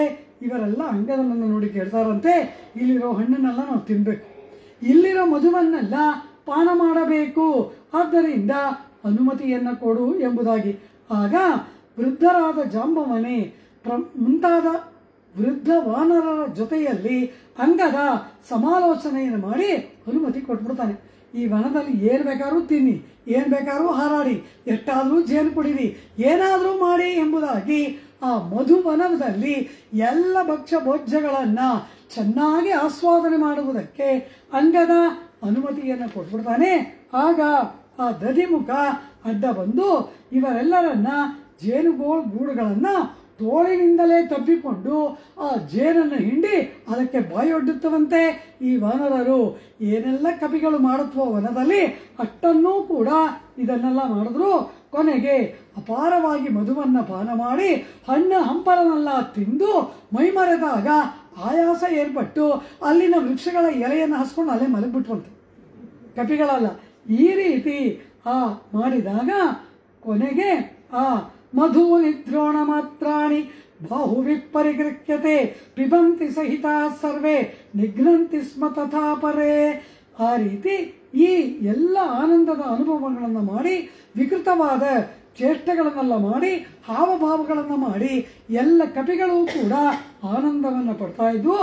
ಆಗ ಅಂಗದಾದಿ ಪ್ರಮುಖರೆಲ್ಲರೂ ಆ ದಧಿಮುಖ ಓಡಿಯೇ ಬರ್ತಾನೆ. ಈ ವಾನರ ವೀರರನ್ನೆಲ್ಲ ದಂಡಿಸ್ತಾನೆ. ಆಗ ಆ ದಧಿಮುಖರನ್ನೇ ಹೊಡೆದು ಓಡಿಸ್ಬಿಡ್ತವೆ ಈ ಕಪಿಗಳೆಲ್ಲ. ಅವನೇನು ಮಾಡೋದಕ್ಕೂ ತಿಳಿದೆ ಸುಗ್ರೀವನ ಬಳಿಗೆ ಓಡಿ ಹೋಗ್ತಾನೆ. ಹೇ ಸುಗ್ರೀವ, ನಿನ್ನ ಆಜ್ಞೆಯಂತೆ ಆ ವನವನ್ನು ನಾನು ಎಷ್ಟು ಚೆನ್ನಾಗಿ ಪಾಲನೆ ಮಾಡ್ಕೊಂಡು ಬಂದಿದ್ದೆ. ಈಗ ಈ ಅಂಗದಾದಿ ವಾನರರೆಲ್ಲರೂ ಆ ವನವನ್ನು ಪೂರ್ಣವಾಗಿ ಧ್ವಂಸ ಮಾಡಿಬಿಟ್ರು. ಅಲ್ಲಿದ್ದ ಹಣ್ಣನ್ನೆಲ್ಲ ತಿಂದರು, ಅಲ್ಲಿರೋ ಜೇನೆಲ್ಲ ಕುಡಿದ್ರು. ನಿನ್ನ ಆ ವನ ಪ್ರೀತಿ ಪಾತ್ರವಾದ ವನ ಈಗ ಎಲ್ಲ ಮರಗಳು ಖಾಲಿಯಾಗಿದೆ, ಎಲ್ಲ ಹಣ್ಣನ್ನು ವಾನರರು ತಿಂದಾಕಿದ್ರು ಎಂಬುದಾಗಿ ಹೇಳಿದಾಗ ಆ ಮಹಾವನ ಸುಗ್ರೀವನಿಗೆ ಪರಮ ಪ್ರಿಯವಾದದ್ದು. ಈ ದುರಾತ್ಮರಾದ ವಾನರರು ಇದನ್ನು ಮಾಡಿದ್ರಿಂದ ಈ ವಾನರರಿಗೆಲ್ಲ ಸುಗ್ರೀವ ಮರಣದಂಡನೆ ವಿಧಿಸ್ತಾನೆ ಅನ್ನೋದು ದಧಿಮುಖನ ಭಾವನೆ. ಅವನು ಓಡಿ ಆ ಸುಗ್ರೀವನಿಗೆ ಇದನ್ನೆಲ್ಲ ತಿಳಿಸಿದಾಗ ಆಗ ಆ ದಧಿಮುಖ ಬಂದು ಸುಗ್ರೀವನ ಕಾಲು ಹಿಡ್ಕೋತಾನೆ. ಅಯ್ಯೋ, ನನ್ನ ಕೈಲಿ ನಿನ್ನ ವನವನ್ನು ರಕ್ಷಿಸೋಕ್ಕಾಗಲಿಲ್ಲ, ನನ್ನನ್ನು ದಂಡಿಸಬೇಡ, ಈ ರೀತಿ ಆಗೋಯ್ತು ಅಂತ. ಆಗ ಸುಗ್ರೀವ ಹೇಳ್ತಾನೆ, ಅಯ್ಯ, ನನಗಿಂತ ಹಿರಿಯನಾದ ನೀನು ನನ್ನ ಕಾಲನ್ನು ಹಿಡಿಬಾರ್ದು. ದಧಿಮುಖ, ಏಕೆ ಭಯ ಪಡ್ತೀಯಾ, ಏನಾಯಿತು ಹೇಳು ಅಂತ. ಅಲ್ಲಿ ಆ ವಾನರರು ಮಾಡಿದ ಎಲ್ಲ ಚೇಷ್ಟೆಗಳನ್ನು ಅವರು ಹೇಳಿದಾಗ ಈಗ ಆ ಸುಗ್ರೀವ ಒಂದು ಮಾತು ಹೇಳ್ತಾನೆ. ಮಹಾತ್ಮನಾದ ಲಕ್ಷ್ಮಣ ಸುಗ್ರೀವನನ್ನ ಪ್ರಶ್ನೆ ಮಾಡ್ತಾನೆ, ಎಲೈ ವಾನರ ರಾಜನೇ, ವನಪಾಲಕನಾದ ಇವನ ದುಃಖಕ್ಕೆ ಕಾರಣ ಏನು ಅಂತ. ಲಕ್ಷ್ಮಣ, ಅಂಗದನೇ ಮೊದಲಾದ ವಾನರರು ಮಧುವನದಲ್ಲಿದ್ದ ಮಧುಪಾನವನ್ನು ಮಾಡಿ ಫಲಾದಿಗಳನ್ನು ಭಕ್ಷಿಸಿಬಿಟ್ರು ಅಂತ ಇವನು ಹೇಳ್ತಾ ಇದ್ದಾನೆ. ಇದರ ಅರ್ಥ ಏನು ಅಂದರೆ, ಸೀತಾನ್ವೇಷಣೆಗೆ ಹೋಗಿದ್ದ ವಾನರರು ಸೀತೆಯನ್ನು ಕಂಡಿದ್ದಾರೆ. ಆ ಆನಂದದಿಂದ ಆ ಮಧುವನದಲ್ಲಿದ್ದ ಫಲಮೂಲಾದಿಗಳನ್ನು ಭಕ್ಷಿಸಿ ಆ ಜೇನನ್ನೆಲ್ಲ ಪಾನ ಮಾಡಿದ್ದಾರೆ. ಇಲ್ಲದಿದ್ದರೆ ನನಗೆ ಪ್ರಾಣಪ್ರಿಯವಾದ ಆ ವನವನ್ನು ಪ್ರವೇಶಿಸಿ ಇದನ್ನೆಲ್ಲ ಮಾಡುವ ಧೈರ್ಯ ಆ ವಾನರರಿಗೆ ಬರ್ತಾ ಇರಲಿಲ್ಲ. ಆದ್ದರಿಂದ ಇಷ್ಟೆಲ್ಲ ಆನಂದದಿಂದ ಅಲ್ಲಿನ ಫಲಮೂಲಗಳನ್ನು ಭಕ್ಷಿಸಿ ಮಧುವನ್ನು ಪಾನ ಮಾಡಿದ್ದಾರೆ ಅಂದರೆ ಅವರೆಲ್ಲ ಸೀತೆಯನ್ನು ಕಂಡಿದ್ದಾರೆ, ಕಾರ್ಯ ಸಾಧನೆಯನ್ನ ಮಾಡಿದ್ದಾರೆ, ವಿಜಯಶಾಲಿಗಳಾಗಿ ಇದ್ದಾರೆ. ಆದ್ದರಿಂದಲೇ ದಕ್ಷಿಣ ದಿಕ್ಕಿಗೆ ಹೋದ ಇವರುಗಳು ತಮ್ಮ ಕಾರ್ಯವಾದ ಸೀತಾನ್ವೇಷಣೆಯನ್ನ ಸಫಲಗೊಳಿಸದಿದ್ದರೆ ಮಧುವನಕ್ಕೆ ಪ್ರವೇಶ ಮಾಡ್ತಾ ಇರಲಿಲ್ಲ. ಆದ್ದರಿಂದ ಇವರೆಲ್ಲರೂ ಕೂಡ ಕೃತಾರ್ಥರಾಗಿ ಬಂದಿರುವುದರಿಂದಲೇ ಇತರರು ಕಣ್ಣೆತ್ತಿ ನೋಡುವುದಕ್ಕೆ ಕೂಡ ಅಂಜುವ ಆ ವನದಲ್ಲಿನ ಫಲಗಳನ್ನು ಭಕ್ಷಿಸಿ ಮಧುವನ್ನು ಪಾನ ಮಾಡಿದ್ದಾರೆ. ಆದ್ದರಿಂದ ಆ ದಧಿಮುಖ ನೀನು ಅಂಜಬೇಡ. ಸುಗ್ರೀವನಿಗೆ ಅವನು ಮಾವನಾಗಬೇಕು. ದಧಿಮುಖ ಸುಗ್ರೀವನಿಗೆ ಸೋದರ ಮಾವ. ಅವನಿಗೆ ಹೇಳ್ತಾನೆ, ಮಾವ, ಕಾರ್ಯವನ್ನು ಸಾಧಿಸಿಕೊಂಡು ಬಂದಿರುವ ಅಂಗದಾರಿ ವಾನರ ಪ್ರಮುಖರು ಮಧುವನ್ನು ಪಾನ ಮಾಡಿದ್ದಕ್ಕಾಗಿ ನಾನು ಪ್ರೀತನಾಗಿದ್ದೇನೆ. ಆದ್ದರಿಂದ ಅವರ ಆ ವನವನ್ನು ಧ್ವಂಸ ಮಾಡಿದ್ದ ಈ ಕಾರ್ಯವನ್ನ ನಾವು ಸಹಿಸಿಕೊಳ್ಬೇಕು. ನೀನು ಹೋಗು, ಹಿಂತಿರುಗಿ ಹೋಗಿ ಆ ವಾನರ ವೀರರನ್ನ ನಾವು ಕಾಣುವುದಕ್ಕೆ ಅತ್ಯಂತ ಉತ್ಸುಕರಾಗಿದ್ದೇವೆ, ಅತ್ಯಂತ ಕಾತುರದಿಂದ ನಿರೀಕ್ಷೆ ಮಾಡ್ತಾ ಇದ್ದೇವೆ ಅಂತ ಹೇಳಿ ಅವರನ್ನೆಲ್ಲ ಅತಿ ಶೀಘ್ರವಾಗಿ ಇಲ್ಲಿಗೆ ಕಳುಹಿಸು. ರಾಮ ಲಕ್ಷ್ಮಣರೊಡನೆ ಕೂಡಿ ಸೀತಾ ವೃತ್ತಾಂತವನ್ನು ಕೇಳುವುದಕ್ಕೆ ನಾವೆಲ್ಲ ಕುತೂಹಲಗಳಾಗಿದ್ದೇವೆ ಅಂತ ಹೇಳಿ ಶೀಘ್ರವಾಗಿ ಅವರನ್ನೆಲ್ಲ ಇಲ್ಲಿಗೆ ಕಳುಹಿಸು. ಅವರಿಗೆ ಯಾವ ಶಿಕ್ಷೆಯೂ ಇಲ್ಲ, ನೀನು ಕೂಡ ಯಾವ ಶಿಕ್ಷೆಯನ್ನು ಕೊಡಬೇಡ ಎಂಬುದಾಗಿ ಸಂತೋಷದಿಂದ ಸುಗ್ರೀವ ಅವರ ಇನ್ನಷ್ಟು ಫಲಗಳನ್ನು ತಿಂದು ಇನ್ನಷ್ಟು ಮಧುವನ್ನು ಕುಡಿದು ಅತಿ ಶೀಘ್ರವಾಗಿ ಇಲ್ಲಿಗೆ ಬರಲಿ, ಹೋಗು ಎಂಬುದಾಗಿ ದಧಿಮುಖನನ್ನು ಕಳಿಸ್ತಾನೆ. ಸ್ವಾಮಿ ಪೆರಿಯವಾಚಾನ್ ಪಿಳ್ಳೈ ತಮ್ಮ ವ್ಯಾಖ್ಯಾನದಲ್ಲಿ ಒಂದು ರಸವಾದ ಹಾಸ್ಯೋಸ್ಪದವಾದ ಒಂದು ಮಾತನ್ನು ಇಲ್ಲಿ ಹೇಳ್ತಾರೆ. ಈ ವಾನರ ವೀರರು ದಕ್ಷಿಣ ದಿಕ್ಕಿನಿಂದ ಸೀತಾನ್ವೇಷಣೆಯನ್ನು ಮಾಡಿಕೊಂಡು ಬಂದಂತಹ ಈ ವಾನರ ವೀರರಿಗೆ ಮಧ್ಯದಲ್ಲಿ ಏನೋ ಮಧುವನ ಸಿಕ್ತಾ ರಾಮ ಬದುಕದ ಅಂದರು. ಇಲ್ಲದೆ ಹೋದ್ರೆ ಏನಾಗ್ತಿತ್ತು ಅಂದ್ರು. ಅಲ್ಲಿಂದ ಬಂದು ಸೀತಾನ್ವೇಷಣೆಯ ವೃತ್ತಾಂತವನ್ನೆಲ್ಲ ರಾಮನಿಗೆ ತಿಳಿಸಿದಾಗ ಎಲ್ಲ ಕಪಿಗಳಿಗೆ ಆನಂದ ಏರ್ಪಟ್ಟು ಒಂದೊಂದು ಕಪಿನೂ ಬಂದು ರಾಮ ಭೇಷ್ ಸೀತೆ ಸಿಕ್ಬಿಟ್ಲು ಅಂತ ಒಂದೊಂದು ಕಪಿನೂ ರಾಮನ ಬೆನ್ನು ತಟ್ಟಿದ್ರೆ ನಮ್ಮ ರಾಮನ ಗತಿ ಏನಾಗ್ತಿತ್ತು? ಸದ್ಯ ಇವರ ಉತ್ಸಾಹ, ಇವರ ಆನಂದ ಎಲ್ಲ ಆ ಮಧುವನವನ್ನ ತಿಂದು ಕುಡಿದು ಮಾಡೋದ್ರಲ್ಲಿ ಇವರ ಅರ್ಧ ಉತ್ಸಾಹ ಅಲ್ಲೇ ಆಗೋಯ್ತು. ಇಲ್ಲದೆ ಹೋಗಿದ್ರೆ ಒಂದೊಂದು ಕಪ್ಪಿನೂ ರಾಮನ ಬೆನ್ನು ತಟ್ಟಿ ಸೀತೆ ಸಿಕ್ಕಿದ್ಲು ಅಂದ್ರೆ ನಮ್ಮ ರಾಮನ ಗತಿ ಏನಾಗ್ತಿತ್ತು ಎಂಬುದಾಗಿ ಪೆರಿಯವಾಚಾನ್ ಪಿಳ್ಳೈ ಒಂದು ರಸೋಕ್ತಿಯನ್ನು ಹೇಳ್ತಾರೆ. ಅಂದರೆ ಅಷ್ಟು ಆನಂದ ಈ ವಾನರರಿಗೆ, ಅಷ್ಟೊಂದು ಉತ್ಸಾಹ ಎಂಬುದನ್ನ ಅಲ್ಲಿ ಪೆರಿಯವಾಚಾನ್ ಪಿಳ್ಳೈ ತಿಳಿಸ್ತಾರೆ. ಈ ರೀತಿ ಆ ದಧಿಮುಖ ಅನುಚರರೊಂದಿಗೆ ಇಲ್ಲಿಗೆ ಬಂದು ಮಧುವ್ರತವನ್ನು ಅಲ್ಲಿ ಈ ವಾನರರು ಮಾಡಿದಂತಹ ವಿಧ ವಿಧವಾದ ಚೇಷ್ಟೆಗಳನ್ನು ಕಂಡು ಆ ಮಧುಪಾನದ ಮಲಗಿ ಕುಣಿದು ಕುಪ್ಪಳಿಸಿ ಎಲ್ಲ ಮಾಡಿ ಅವರ ಅಮಲು ಇಳಿದಾಗ ಸ್ವಸ್ಥಚಿತ್ತರಾದಾಗ ಅವರನ್ನು ನೋಡಿ ಅಂಗದನ ಬಳಿಗೆ ಹೋಗಿ ಹೇಳ್ತಾನೆ, ಸೌಮ್ಯನೇ, ಈ ವಲಪಾಲಕರು ಕೋಪಗೊಂಡು ನಿಮ್ಮನ್ನೆಲ್ಲ ತಡೆದ್ರು.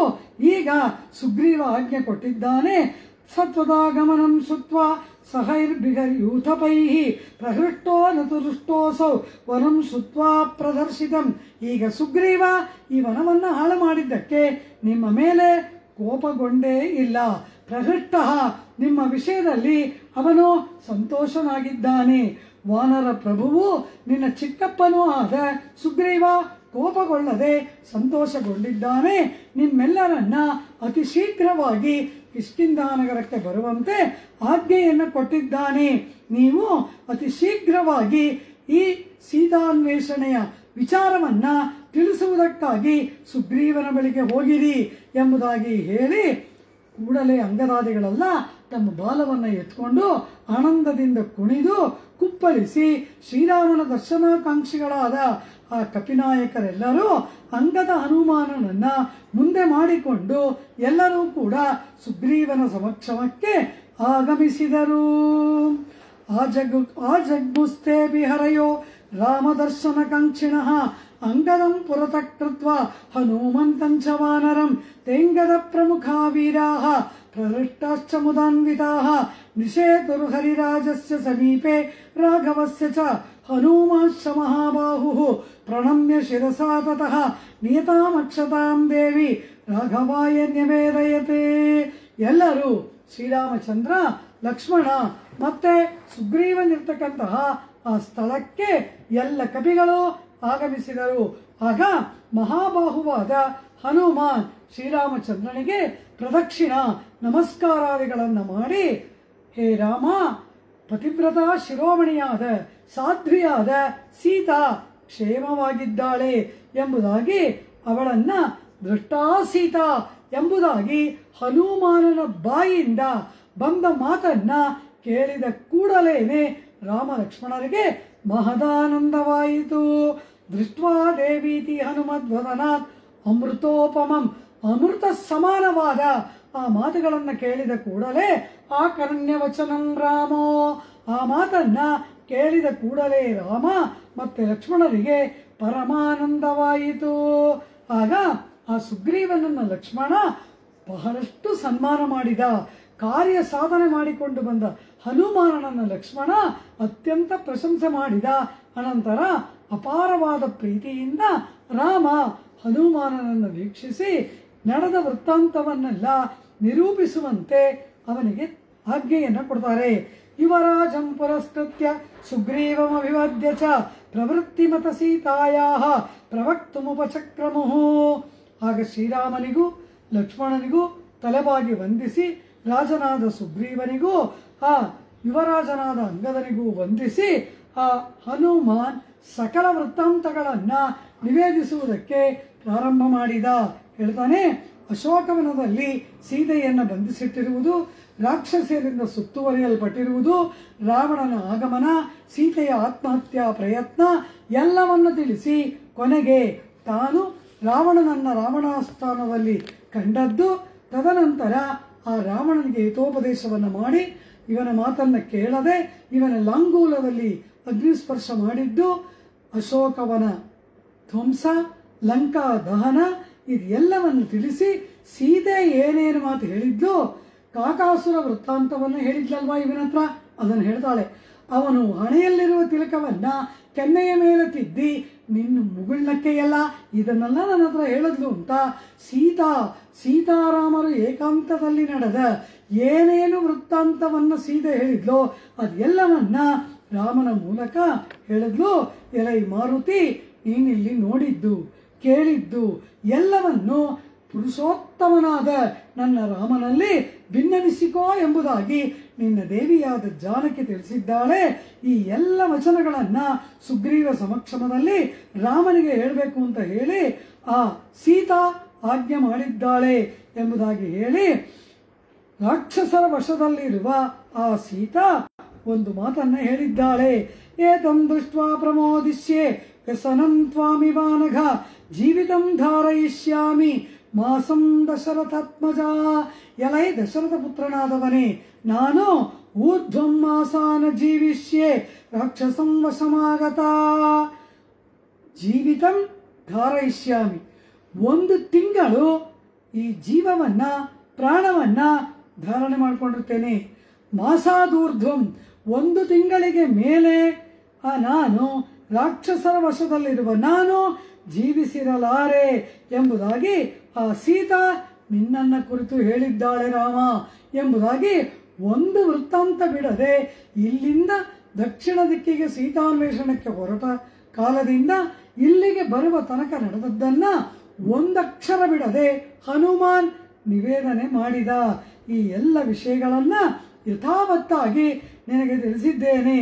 ಹೇ ಲಕ್ಷ್ಮಣ, ನಿನಗೆ ಆ ಸೀತಾ ಮಂಗಳವನ್ನ ಹಾರೈಸಿದ್ದಾಳೆ. ಎಲೈ ವಾನರ ವೀರರೇ, ನಿಮ್ಮೆಲ್ಲರ ಕುಶಲವನ್ನ ಆ ದೇವಿ ವಿಚಾರಣೆ ಮಾಡಿದ್ದಾಳೆ. ನಿಮಗೆಲ್ಲರಿಗೂ ಕೂಡ ಹಿರಿಯರಿಗೆ ಅಭಿವಾದನವನ್ನ ಹೇಳಿದ್ದಾಳೆ ಎಂಬುದಾಗಿ ಹೇಳಿ, ತೌ ಜಾತಶ್ವಾಸೌ ರಾಜಪುತ್ರೌ ವಿದಿತ್ವಾ ತಚ್ಚಾ ವಿಜ್ಞಾನಂ ರಾಘವಾಯ ಪ್ರದಾಯ ದೇವ್ಯಾ ಚಾಖ್ಯಾತಂ ಸರ್ವಮೇವಾನುಪೂರ್ವ್ಯಾಂ ವಾಚಾ ಸಂಪೂರ್ಣಂ ವಾಯುಪುತ್ರ ಶಶಂಸ. ಅನರ್ಘ್ಯವಾದ ಸೀತಾ ಕೊಟ್ಟಿದ್ದಂತಹ ಅಭಿಜ್ಞಾನವಾದ ಚೂಡಾಮಣಿಯನ್ನ ಸೀತಾದೇವಿಯ ಸಂದೇಶಗಳ ಮೂಲಕ ರಾಮನಿಗೆ ಹನುಮಾನ್ ಸಮರ್ಪಣೆ ಮಾಡಿದ. ರಾಮನ ದಿವ್ಯವಾದ ಅಂಗುಳೀಯಕವನ್ನ ಸೀತೆಗೆ ತಲುಪಿಸಿದ್ದಾಯಿತು. ಸೀತಾ ಕೊಟ್ಟ ಚೂಡಾಮಣಿಯನ್ನ ಈಗ ರಾಮನಿಗೆ ಕೊಟ್ಟದ್ದಾಯಿತು. ಆ ಉತ್ಕೃಷ್ಟವಾದ ಚೂಡಾಮಣಿಯನ್ನು ನೋಡಿ ರಾಮ ಆ ಚೂಡಾಮಣಿಯನ್ನು ಆಲಿಂಗನ ಮಾಡಿಕೊಂಡು ಅಪಾರವಾಗಿ ಕಣ್ಣೀರಿನ ಪ್ರವಾಹವನ್ನು ಹರಿಸ್ತಾನೆ. ತಂ ದೃಷ್ಟ್ವಾ ಮಣಿಶ್ರೇಷ್ಠಂ ರಾಘವ ಶೋಕಕರ್ಷಿತಃ ನೇತ್ರಾಭ್ಯಾಂ ಅಶ್ರುಪೂರ್ಣಾಭ್ಯಾಂ ಸುಗ್ರೀವಮಿದಮಬ್ರವೀತ್. ರಾಮನ ಕಣ್ಣಿನಲ್ಲಿ ಧಾರಾಕಾರವಾಗಿ ಕಣ್ಣೀರು ಸುರಿತಾ ಇದೆ. ಅತ್ಯಂತ ದುಃಖಾಕುಲಿತನಾಗಿ ಚೂಡಾಮಣಿಯನ್ನು ಹೃದಯದ ಮೇಲೆ ಇಟ್ಟುಕೊಂಡು ಸುಗ್ರೀವನನ್ನು ನೋಡಿ ಹೇಳ್ತಾನೆ, ವಾತ್ಸಲ್ಯಮಯ್ಯಾದ ಹಸು ಕರುವನ್ನ ಕಂಡಂತೆ ಹಾಲು ಸವಿಸುವಂತೆ ಚೂಡಾಮಣಿಯನ್ನು ನೋಡಿದ ಕೂಡಲೇ ನನ್ನ ಹೃದಯ ದ್ರವಿಸಿ ಹೋಗ್ತಿದೆ. ಹೇ ಸುಗ್ರೀವ, ಮಾವನಾದ ಜನಕ ಮಹಾರಾಜ ಜಾನಕಿಗೂ ನನಗೂ ವಿವಾಹವಾಗುವ ಕಾಲದಲ್ಲಿ ಅವಳ ತಾಯಿಯ ಮೂಲಕ ನಮ್ಮ ತಂದೆಯವರ ಸಮಕ್ಷಮದಲ್ಲಿ ಚೂಡಾಮಣಿಯನ್ನ ಅವಳ ಶಿರದಲ್ಲಿ ಧರಿಸಿದರು. ಇದಕ್ಕೆ 33 ಕೋಟಿ ದೇವತೆಗಳು ಸಾಕ್ಷಿ. ಆ ಚೂಡಾಮಣಿಯನ್ನ ದೇವತೆಗಳೆಲ್ಲ ಪೂಜೆ ಮಾಡ್ತಾ ಇದ್ರು. ಅದನ್ನ ಜನಕ ಮಾಡಿದ ಯಜ್ಞಕ್ಕೆ ಉಡುಗೊರೆಯಾಗಿ ದೇವತೆಗಳು ಆ ಜನಕರಾಜನಿಗೆ ಕೊಟ್ಟಿದ್ರು. ಅದನ್ನ ಆ ತಾಯಿ ಜಾನಕಿಯ ತಾಯಿ ಅವಳಿಗೆ ಉಡುಗೊರೆಯಾಗಿ ಕೊಟ್ಟರು. ಅಂತಹ ಆ ಸೀತೆ ಹೇಳಿರ್ತಾಳೆ, ನಾನು ಅತ್ಯಂತ ಜಾಗರೂಕತೆಯಿಂದ ಇದನ್ನು ರಕ್ಷಣೆ ಮಾಡ್ಕೊಂಡು ಬಂದಿದ್ದೀನಿ, ಇದನ್ನ ರಾಮನಿಗೆ ಸಮರ್ಪಣೆ ಮಾಡುವಂತ.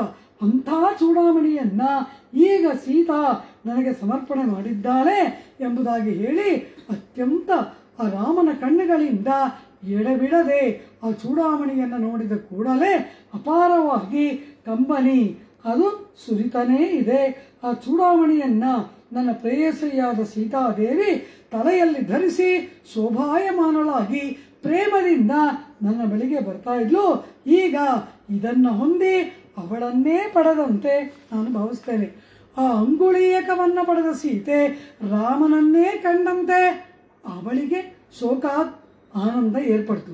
ಚೂಡಾಮಣಿಯನ್ನ ಕಂಡಾಗ ಸೀತೆಯನ್ನೇ ಪಡೆದಂತೆ ರಾಮನಿಗೆ ಶೋಕ ಆನಂದಗಳು ಏರ್ಪಟ್ಟಿತು. ಈಗ ಹೇಳು, ನನ್ನ ಪ್ರಾಣವಲ್ಲವೇ ಏನೇನು ಮಾತು ಹೇಳಿದ್ಲು, ಹೇಗೆ ಮಾತಾಡಿದ್ಲು, ಹೇಗಿದ್ದಾಳೆ, ಯಾವ ರೀತಿ ಇದ್ದಾಳೆ, ಅವಳು ಕುಳಿತಿದ್ದ ಸ್ಥಳ, ಅವಳಾಡಿದ ಮಾತು ಎಲ್ಲವನ್ನ ಒಂದು ಬಿಡದೆ ನನಗೆ ಹೇಳು ಅಂದಾಗ ಹನುಮಾನ್ ಎಲ್ಲವನ್ನ ರಾಮನಿಗೆ ಒಂದಕ್ಷರ ಬಿಡದೆ ವರ್ಣನೆ ಮಾಡ್ತಾನೆ. ಕೊನೆಗೆ ರಾಘವ ಕಂಬನಿ ತುಂಬಿದ ಕಣ್ಣುಗಳಿಂದ ಆ ವೈದೇಹಿ ಕರುಣಾಜನಕವಾದ ಒಂದು ಮಾತು ಹೇಳಿದ್ದಾಳೆ. ನಾನು ಅವಳಿಗೆ ಹೇಳಿದ್ದೇನೆ, ದೇವಿ ಸತ್ಯದ ಮೇಲೆ ಆಣೆ ಇಟ್ಟು ನಾನು ಹೇಳ್ತೇನೆ, ನಿನ್ನ ವಿರಹ ಶೋಕದಿಂದಾಗಿ ರಾಮ ಆಹಾರ ನಿದ್ರಾ ವಿಮುಖನಾಗಿದ್ದಾನೆ. ಅವನ ದುಃಖದಿಂದ ಲಕ್ಷ್ಮಣನೂ ದುಃಖ ಪೀಡಿತನಾಗಿದ್ದಾನೆ. ಆದ್ದರಿಂದ ಏನೋ ದೈವ ಕೃಪೆಯಿಂದ ನಿನ್ನನ್ನು ನಾನು ಕಂಡೆ. ಈಗ ನಾನು ನಿನ್ನನ್ನು ಕಂಡದ್ದು ವ್ಯರ್ಥವಾಗಲಿಲ್ಲ, ಬಾ ನಾನು ಕರೆದೊಯ್ತೇನೆ ಎಂದಾಗ ನಿನ್ನ ಪ್ರಿಯ ಪತ್ನಿಯಾದ ಸೀತಾ ನನಗೆ ಅನುಮತಿಯನ್ನು ಕೊಡಲಿಲ್ಲ. ಸಾ ಬ್ರಾವೀನ್ ಮಾಂ ತಥೋ ದೇವಿ ನೈಷ ಧರ್ಮೋ ಮಹಾಕಪೆ ಎತ್ತೇ ಪೃಷ್ಟಂ ಶಿಶೇವೇಹಂ ಸ್ವವಶಾ ಹರಿಪುಂಗವ. ಎಲೈ ವಾನರೋತ್ತಮ, ನಾನಾಗಿ ನಿನ್ನ ಬೆನ್ನ ಮೇಲೆ ಕುಳಿತು ಬರುವುದು ಧರ್ಮವಲ್ಲ. ಪ್ರತಿಕೂಲವಾದ ಕಾಲದಲ್ಲಿ ದುಷ್ಟನಾದ ರಾವಣ ಸ್ಪರ್ಶ ಮಾಡಿಬಿಟ್ಟ. ಎಲೈ ಕಪಿವರ, ಆ ರಾಜಕುಮಾರರಾದ ರಾಮ ಲಕ್ಷ್ಮಣರಿರುವ ಸ್ಥಳಕ್ಕೆ ಅತಿ ಶೀಘ್ರವಾಗಿ ಹೋಗು, ಅವರನ್ನ ಇಲ್ಲಿಗೆ ಬರುವಂತೆ ಮಾಡು ಅಂತ ನನಗೆ ತಿಳಿಸಿದ್ದಾಳೆ.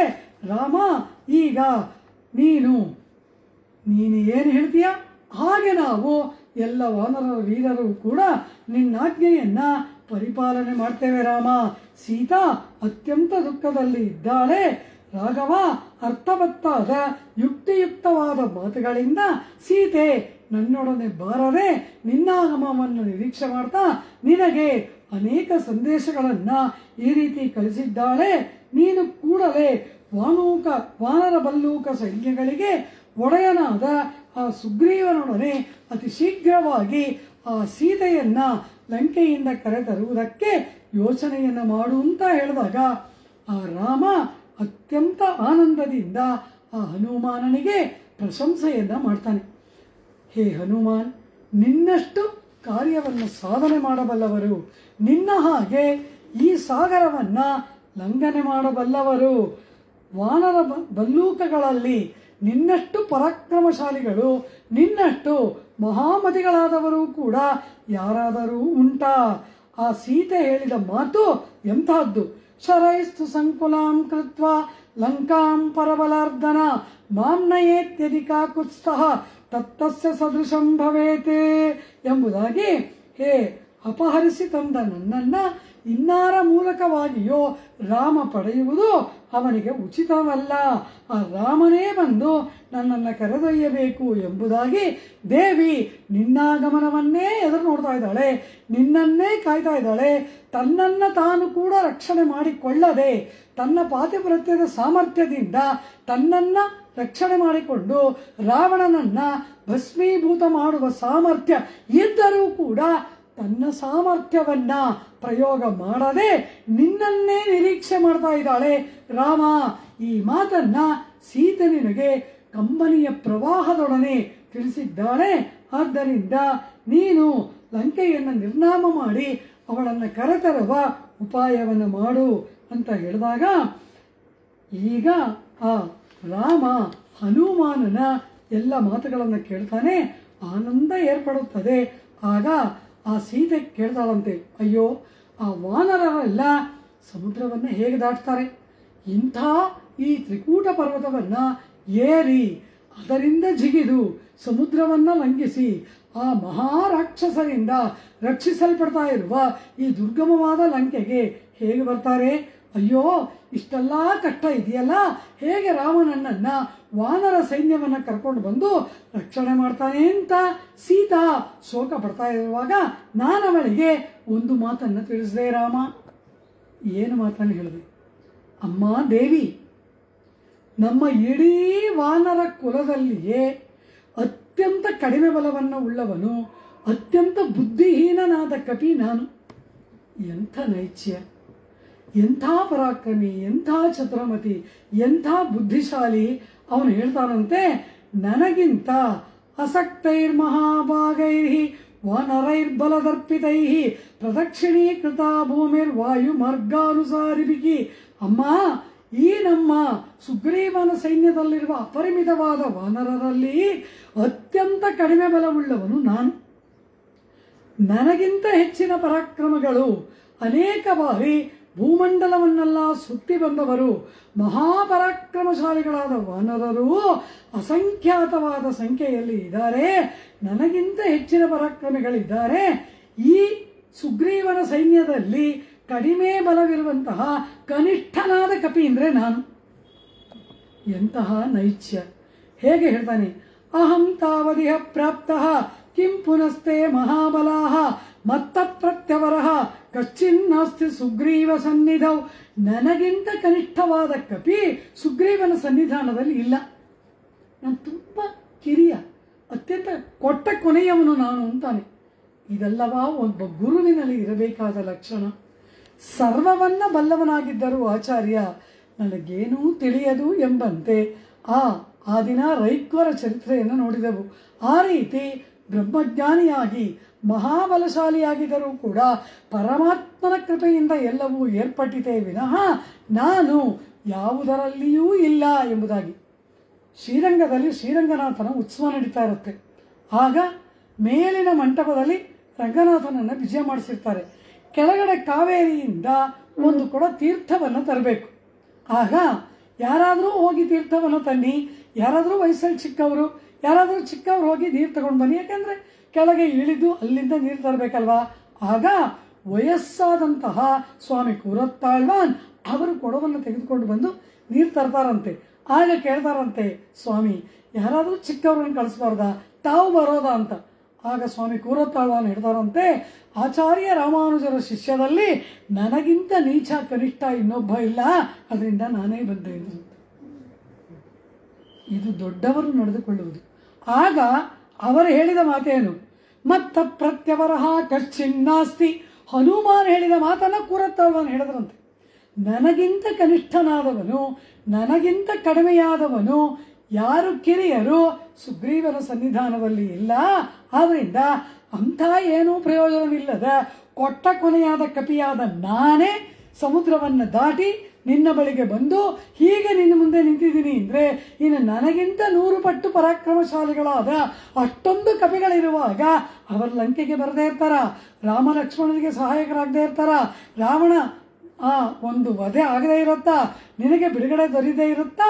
ಜಾನಕಿ, ನೀನು ಧೈರ್ಯದಿಂದ ಇರುವಂತ ಸೀತೆಗೆ ನಾನು ಭರವಸೆ ಕೊಟ್ಟು ಬಂದಿದ್ದೇನೆ ರಾಮ ಎಂಬುದಾಗಿ ಆಂಜನೇಯ ರಾಮನಿಗೆ ಹೇಳ್ತಾನೆ.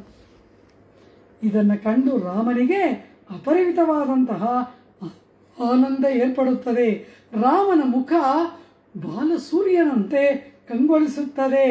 ಈಗ ಹೇಳ್ತಾನೆ, ದೇವಿ ನಿನ್ನ ಪರಿತಾಪವನ್ನು ಬಿಟ್ಟುಬಿಡು, ದೈನ್ಯವನ್ನು ಬಿಡು. ವಾನರರೆಲ್ಲರೂ ಒಂದೇ ಲಂಘನದಿಂದ ಲಂಕೆಗೆ ಬರ್ತಾರೆ. ರಾಮ ಲಕ್ಷ್ಮಣರು ನನ್ನ ಭುಜದ ಮೇಲೆ ಕುಳಿತು ಇಲ್ಲಿಗೆ ಬರ್ತಾರೆ, ರಾವಣ ವಧೆ ಮಾಡ್ತಾರೆ. ನಿಶ್ಚಿಂತೆಯಾಗಿರುವಂತ ನಾನು ಆ ದೇವಿಗೆ ಹೇಳಿ ಬಂದಿದ್ದೇನೆ ರಾಮ ಎಂಬುದಾಗಿದೆ. ಎಲ್ಲ ಮಾತುಗಳನ್ನ ಆ ರಾಮನ ಮುಂದೆ ಹನುಮಾನ್ ಭಿನ್ನವಿಸಿದಾಗ ರಾಮನಿಗೆ ಅತ್ಯಂತ ಆನಂದವಾಗಿ ಬಿಡುತ್ತೆ. ಹನುಮಾನನ ಯಥಾವತ್ತಾದ ಮಾತು ಸೀತಾವೃತ್ತ ಅಂತ, ಪರಮಪತಿವ್ರತೆಯಾದ ಸೀತೆ ನಡೆದುಕೊಂಡ ರೀತಿ, ಅವಳು ದುಃಖಾಕೃತಳಾಗಿರುವುದು, ತನ್ನನ್ನೇ ಚಿಂತನೆ ಮಾಡುವುದು, ಸಮಸ್ತ ವಿದ್ಯಮಾನಗಳು ಲಂಕೆಯನ್ನೇ ತನ್ನ ಶಬ್ದಗಳ ಮೂಲಕ ರಾಮನ ಕಣ್ಮುಂದೆ ನಿಲ್ಲಿಸಿದಂತೆ ಆಂಜನೇಯ. ಲಂಕೆಯ ದರ್ಶನವೇ ಆಗ್ಬಿಡ್ತು ರಾಮನಿಗೆ. ಅಷ್ಟು ಚೆನ್ನಾಗಿ ಹನುಮಾನ್ ನಡೆದ ವಿದ್ಯಮಾನಗಳೆಲ್ಲವನ್ನ ವರ್ಣನೆ ಮಾಡ್ತಾನೆ. ಶ್ರೀರಾಮ ಈ ಹನುಮಾನನ ಹೇಳಿದ ವೃತ್ತಾಂತವನ್ನೆಲ್ಲ ಕೇಳಿ ರಾಮ ಪ್ರೀತಿ ಸಮಾಯುಕ್ತೋ ವಾಕ್ಯಮುತ್ತರಮಬ್ರವೀತೆ, ಈ ಎಲ್ಲ ಮಾತುಗಳನ್ನು ಕೇಳಿ ಆನಂದಗೊಂಡ ರಾಮ ಹೇಳ್ತಾ ಇದ್ದಾನೆ, ಎಲೈ ಗರುಡ, ವಾಯುದೇವ, ಹನುಮಾನ್ ಈ ಮೂವರನ್ನ ಬಿಟ್ಟರೆ ಇಂತಹ ಶತಯೋಜನ ವಿಸ್ತೀರ್ಣವಾದ ಸಾಗರವನ್ನು ಲಂಘಿಸುವುದಕ್ಕೆ ಯಾರಿಗೂ ಸಾಧ್ಯವಿಲ್ಲ. ರಾವಣನಿಂದ ರಕ್ಷಿಸಲ್ಪಡುತ್ತಿರುವ ಲಂಕೆಯನ್ನ ದೇವ, ದಾನವ, ಯಕ್ಷ, ಗಂಧರ್ವ, ರಾಕ್ಷಸರಿಂದ ಕೂಡ ಆಕ್ರಮಿಸಲು ಸಾಧ್ಯವಾಗದೇ ಇರುವಾಗ ಆ ಲಂಕೆಯ ಒಳಗೆ ಪ್ರವೇಶಿಸಿ ಇಷ್ಟೆಲ್ಲ ಕಾರ್ಯಗಳನ್ನು ಮಾಡಿ ಜೀವ ಸಹಿತ ಹಿಂತಿರುಗಿ ಬರುವ ಸಾಮರ್ಥ್ಯ ಈ ಅಂಜನಾಸುತನ ಹೊರತಾಗಿ ಬೇರೆ ಯಾರಿಗೆ ಸಾಧ್ಯ ಎಂಬುದಾಗಿ ರಾಮ ಅವನನ್ನ ಅಪರಿಮಿತವಾಗಿ ಶ್ಲಾಘನೆ ಮಾಡ್ತಾನೆ. ಮಹಾವೀರನಾದ ಸುಗ್ರೀವನಿಗೆ ಇವನು ಒಳ್ಳೆಯ ಸೇವಾ ಕಾರ್ಯವನ್ನು ಮಾಡಿದ್ದಾನೆ ಅಂತ ಅನ್ನುತ್ತೆ. ನನ್ನ ಕಾರ್ಯ ಮಾಡಿದ್ದಾನೆ ಅಂತ ಹೇಳಲಿಲ್ಲ ರಾಮ. ಇಲ್ಲಿ ಗಮನಿಸಬೇಕು ನನ್ನ ಮಾತನ್ನು. ತನ್ನ ಸಮಸ್ತ ಕಾರ್ಯಗಳ ಸಾಗರ ಲಂಘನವೇ ಮೊದಲಾದ ಮಹೋನ್ನತ ಕಾರ್ಯಗಳ ಮೂಲಕ ಮಹಾವೀರನಾದ ಸುಗ್ರೀವನಿಗೆ ಮಹತ್ವಪೂರ್ಣವಾದ ಸೇವೆಯನ್ನ ಹನುಮಾನ್ ಮಾಡಿದ್ದಾನೆ. ಭೃತ್ಯ ಕಾರ್ಯಂ ಹನುಮತ ಸುಗ್ರೀವಸ್ಯ ಕೃತಂ ಮಹತೆ ಏವಂ ವಿಧಾಯ ಸ್ವಬಲಂ ಸದೃಶಂ ವಿಕ್ರಮಸ್ಯ ಎಂಬುದಾಗಿ ಯಾಕೆ ಹೇಳ್ತಾ ಇದ್ದಾನೆ ಅಂದ್ರೆ, ಈ ವಾನರ ವೀರರನ್ನೆಲ್ಲ ಸೀತಾನ್ವೇಷಣೆಗಾಗಿ ಆಜ್ಞೆ ಮಾಡಿ ಕಳಿಸಿದವನು ಸುಗ್ರೀವ. ಸುಗ್ರೀವ ಮಹಾರಾಜ, ಇವರೆಲ್ಲ ಸುಗ್ರೀವನ ಸೇವಕರು. ಸುಗ್ರೀವ ಅವನ ಆಜ್ಞೆ ಮಾಡಿದ್ದಾನೆ. ಅದರಿಂದ ಈಗ ಆ ಮಹಾರಾಜನ ಭೃತ್ಯರಾದವರೆಲ್ಲರೂ ಕೂಡ ರಾಜನಿಗೆ ಭಿನ್ನವಿಸ್ಕೋಬೇಕು. ಇವರು ಮಾಡಿದ್ದು ಸುಗ್ರೀವನ ಕಾರ್ಯ ಅಂತಾನೆ. ರಾಮನ ಭಾವ ಎಂಥದ್ದು? ಇವರೆಲ್ಲ ಸುಗ್ರೀವನ ಸೇವಕರು, ಸುಗ್ರೀವನಿಗೆ ಸೇರಿದವರು ಅದನ್ನು ಹೇಳಿ ಅದಕ್ಕೆ ಮೇಲೆ ಶಾಸ್ತ್ರ ಒಂದು ಮಾತು ಹೇಳುತ್ತೆ. ಪ್ರತ್ಯಕ್ಷೇ ಗುರವಸ್ತುತ್ಯಾಹ ಪರೋಕ್ಷೇ ಮಿತ್ರಬಾಂಧವಾಹ ಕರ್ಮಾಂತೆ ದಾಸಃ ಭೃತ್ಯಾಶ್ಚನ ಕದಾಚನ ಪುತ್ರಕಾಹ. ಗುರುವಾದವರನ್ನ, ಆಚಾರ್ಯನನ್ನ ಅವ್ರ ಎದುರಿಗೆ ಸ್ತೋತ್ರ ಮಾಡಬೇಕಂತೆ, ಅವ್ರ ಎದುರಿಗೆ ಕೊಂಡಾಡಬೇಕಂತೆ. ಪರೋಕ್ಷದಲ್ಲಿ ಮಿತ್ರರನ್ನ, ಬಂಧು ಬಾಂಧವರನ್ನ ಅವ್ರ ಹಿಂದುಗಡೆ ಕೊಂಡಾಡಬೇಕಂತೆ. ಕಾರ್ಯ ಮುಗಿದ ಮೇಲೆ ಆ ದಾಸರನ್ನು ಕೊಂಡಾಡಬೇಕಂತೆ. ಮಕ್ಕಳನ್ನು ಮಾತ್ರ ಎದುರುಗಡೆ ಕೊಂಡಾಡಬೇಡಿ ಅಂತಾರೆ, ಕೆಟ್ಟ ಹೋಗ್ತಾರೆ ಮಕ್ಕಳು ಅಂತ. ಈ ರೀತಿ ಶಾಸ್ತ್ರ ಹೇಳ್ತಾ ಇದೆ. ಈ ಆಚಾರ್ಯ ಸ್ಥಾನೀಯನಾದ ಹನುಮಾನನನ್ನ ಎದುರುಗಡೆನೆ, ಅವನ ಮುಖದ ಎದುರುಗಡೆನೆ ರಾಮ ಕಂಠೋಕ್ತವಾಗಿ ಪ್ರಶಂಸೆ ಮಾಡ್ತಾ ಇದ್ದಾನೆ. ಸುಗ್ರೀವ ಆಜ್ಞಾಪನೆ ಮಾಡಿದ್ದ, ಸುಗ್ರೀವನಿಗೆ ನಡೆದ ಕಾರ್ಯವನ್ನು ಭಿನ್ನವಿಸ್ತಾ ಇದ್ದಾನೆ. ಆದ್ರಿಂದ ಆಂಜನೇಯ ಮಾಡಿದ್ದು ಸುಗ್ರೀವನ ಕಾರ್ಯ. ತನ್ನನ್ನ ಅವರಿಗೆ ಅಧಿಪತಿ ಅಂತ ರಾಮ ಭಾವಿಸಲೇ ಇಲ್ಲ. ಅದಕ್ಕೆ ಮೇಲೇನು ತಾನೇ ಸುಗ್ರೀವನ ವಶದಲ್ಲಿರುವ ರಾಮ ಭಾವಿಸ್ತಾನೆ. ರಾಮ ಸುಗ್ರೀವರಿಗೆ ಸಖ್ಯ ಏರ್ಪಟ್ಟಿತಲ್ಲ, ಅಗ್ನಿಸಾಕ್ಷಿಕವಾಗಿ ರಾಮ ಸುಗ್ರೀವ ಸಖ್ಯವಾದಾಗ ಆ ಸುಗ್ರೀವನನ್ನ ಮಹಾರಾಜ ನೀನೇ ನನ್ನ ಪತ್ನಿಯನ್ನು ಹುಡುಕೊಡ್ಬೇಕು ಅಂತ ಕೇಳಿದಾಗ ಲಕ್ಷ್ಮಣ ಹೇಳ್ತಾನೆ, ಲೋಕನಾಥೋ ಪುರಾ ಭೂತ್ವ ಸುಗ್ರೀವಂ ನಾಥಮಿಚ್ಛತಿ.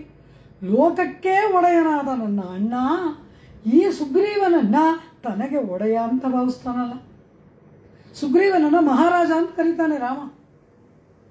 ಈ ರೀತಿ ತನಗೇ ಸುಗ್ರೀವ ಅಧಿಪತಿಯಾದಂತೆ ರಾಮನ ಭಾವ.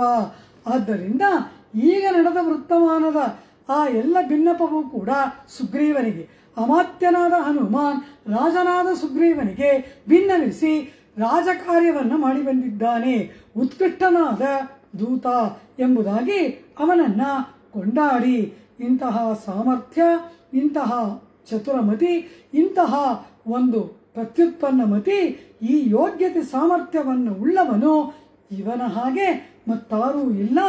ಈ ಹನುಮಾನ್ ವೈದೇಹಿಯನ್ನ ಅನ್ವೇಷಣೆ ಮಾಡಿ ಸಂದರ್ಶಿಸಿ ಮಹಾಬಲಶಾಲಿಯಾದ ಲಕ್ಷ್ಮಣನನ್ನ, ಸುಗ್ರೀವನನ್ನ, ರಘುವಂಶವನ್ನ, ನನ್ನನ್ನ ಧರ್ಮ ಮಾರ್ಗದಲ್ಲಿರುವುದಕ್ಕೆ ಸಹಾಯಕನಾಗಿದ್ದಾನೆ. ಇದೆಲ್ಲ ಆಗದೆ ಹೋಗಿದ್ದಿದ್ರೆ ಇಡೀ ಇಕ್ಷ್ವಾಕು ಕುಲಕ್ಕೆ ಕಳಂಕ ಬಂದ್ಬಿಡ್ತಿತ್ತು.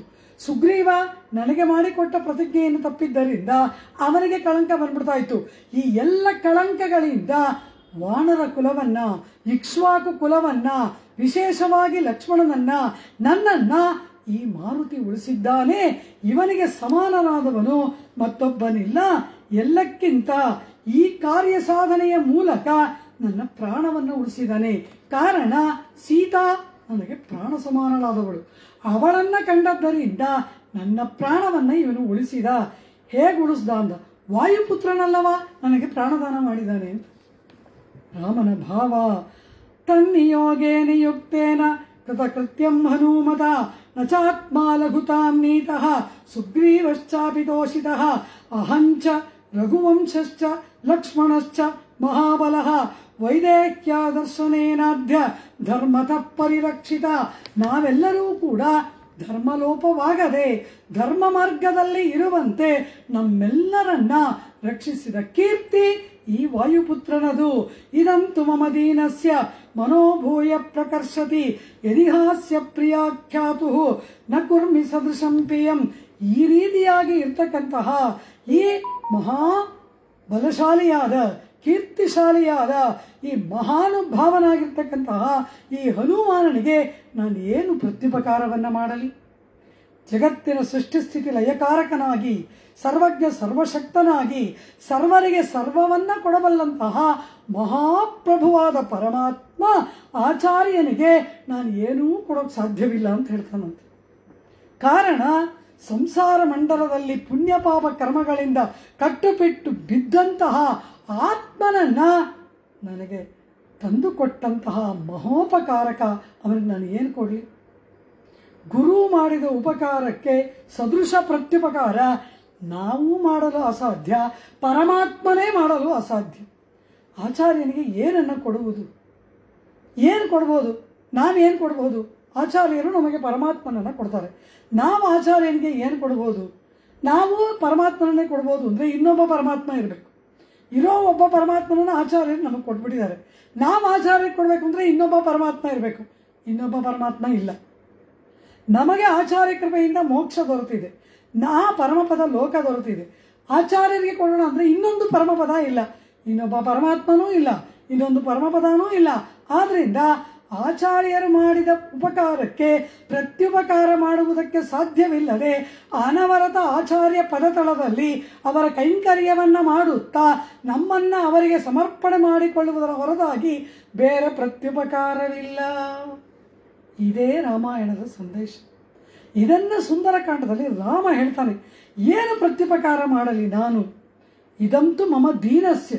ಈ ಹನುಮಾನನ ಮುಂದೆ ನಾನು ದೀನ. ದೀನ ಅಂದ್ರೆ ಏನು? ನನ್ನ ಬಳಿ ಏನೂ ಇಲ್ಲ.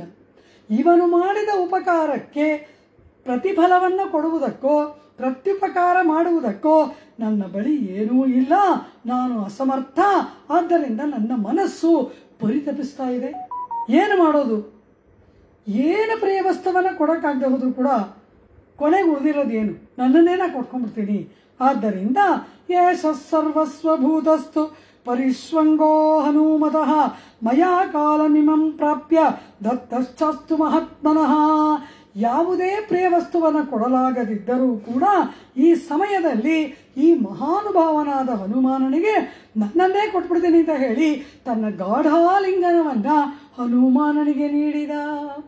ಆ ಹನುಮಾನನನ್ನು ಗಾಢಾಲಿಂಗನ ಮಾಡ್ಕೊಂಡ್ಬಿಟ್ಟ ಪರಮಾತ್ಮ. ಪರಮಾತ್ಮನ ಶರೀರ ಅಂದ್ರೇನು? ಅಖಿಲಾಂಡ ಕೋಟಿ ಬ್ರಹ್ಮಾಂಡಗಳು ಪರಮಾತ್ಮನ ಶರೀರ, ಸಕಲಾತ್ಮಗಳು ಪರಮಾತ್ಮನಿಗೆ ಶರೀರ. ಅಂದರೆ ಏನು? ಸರ್ವಸ್ವವನ್ನೂ ಕೊಟ್ಬಿಟ್ಟ, ತನ್ನನ್ನೂ ಕೊಟ್ಬಿಟ್ಟ ಪರಮಾತ್ಮ ಹನುಮಾನನಿಗೆ.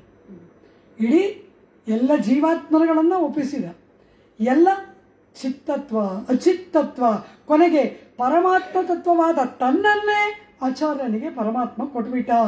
ಈ ರೀತಿ ಏನು ಹೇಳ್ತಾನೆ? ಗಾಢವಾದ ಆಲಿಂಗನವನ್ನು ಮಾಡಿಕೊಂಡ.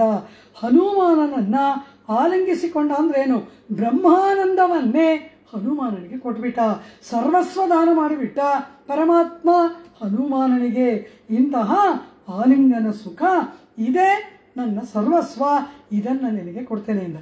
ಪರಮಾತ್ಮ ತನ್ನನ್ನೇ ಒಬ್ಬನಿಗೆ ಸಮರ್ಪಣೆ ಮಾಡುವುದಕ್ಕಿಂತ ಅಧಿಕವಾಗಿ ಅವನಿಗೆ ಬೇರೇನು ಬೇಕು?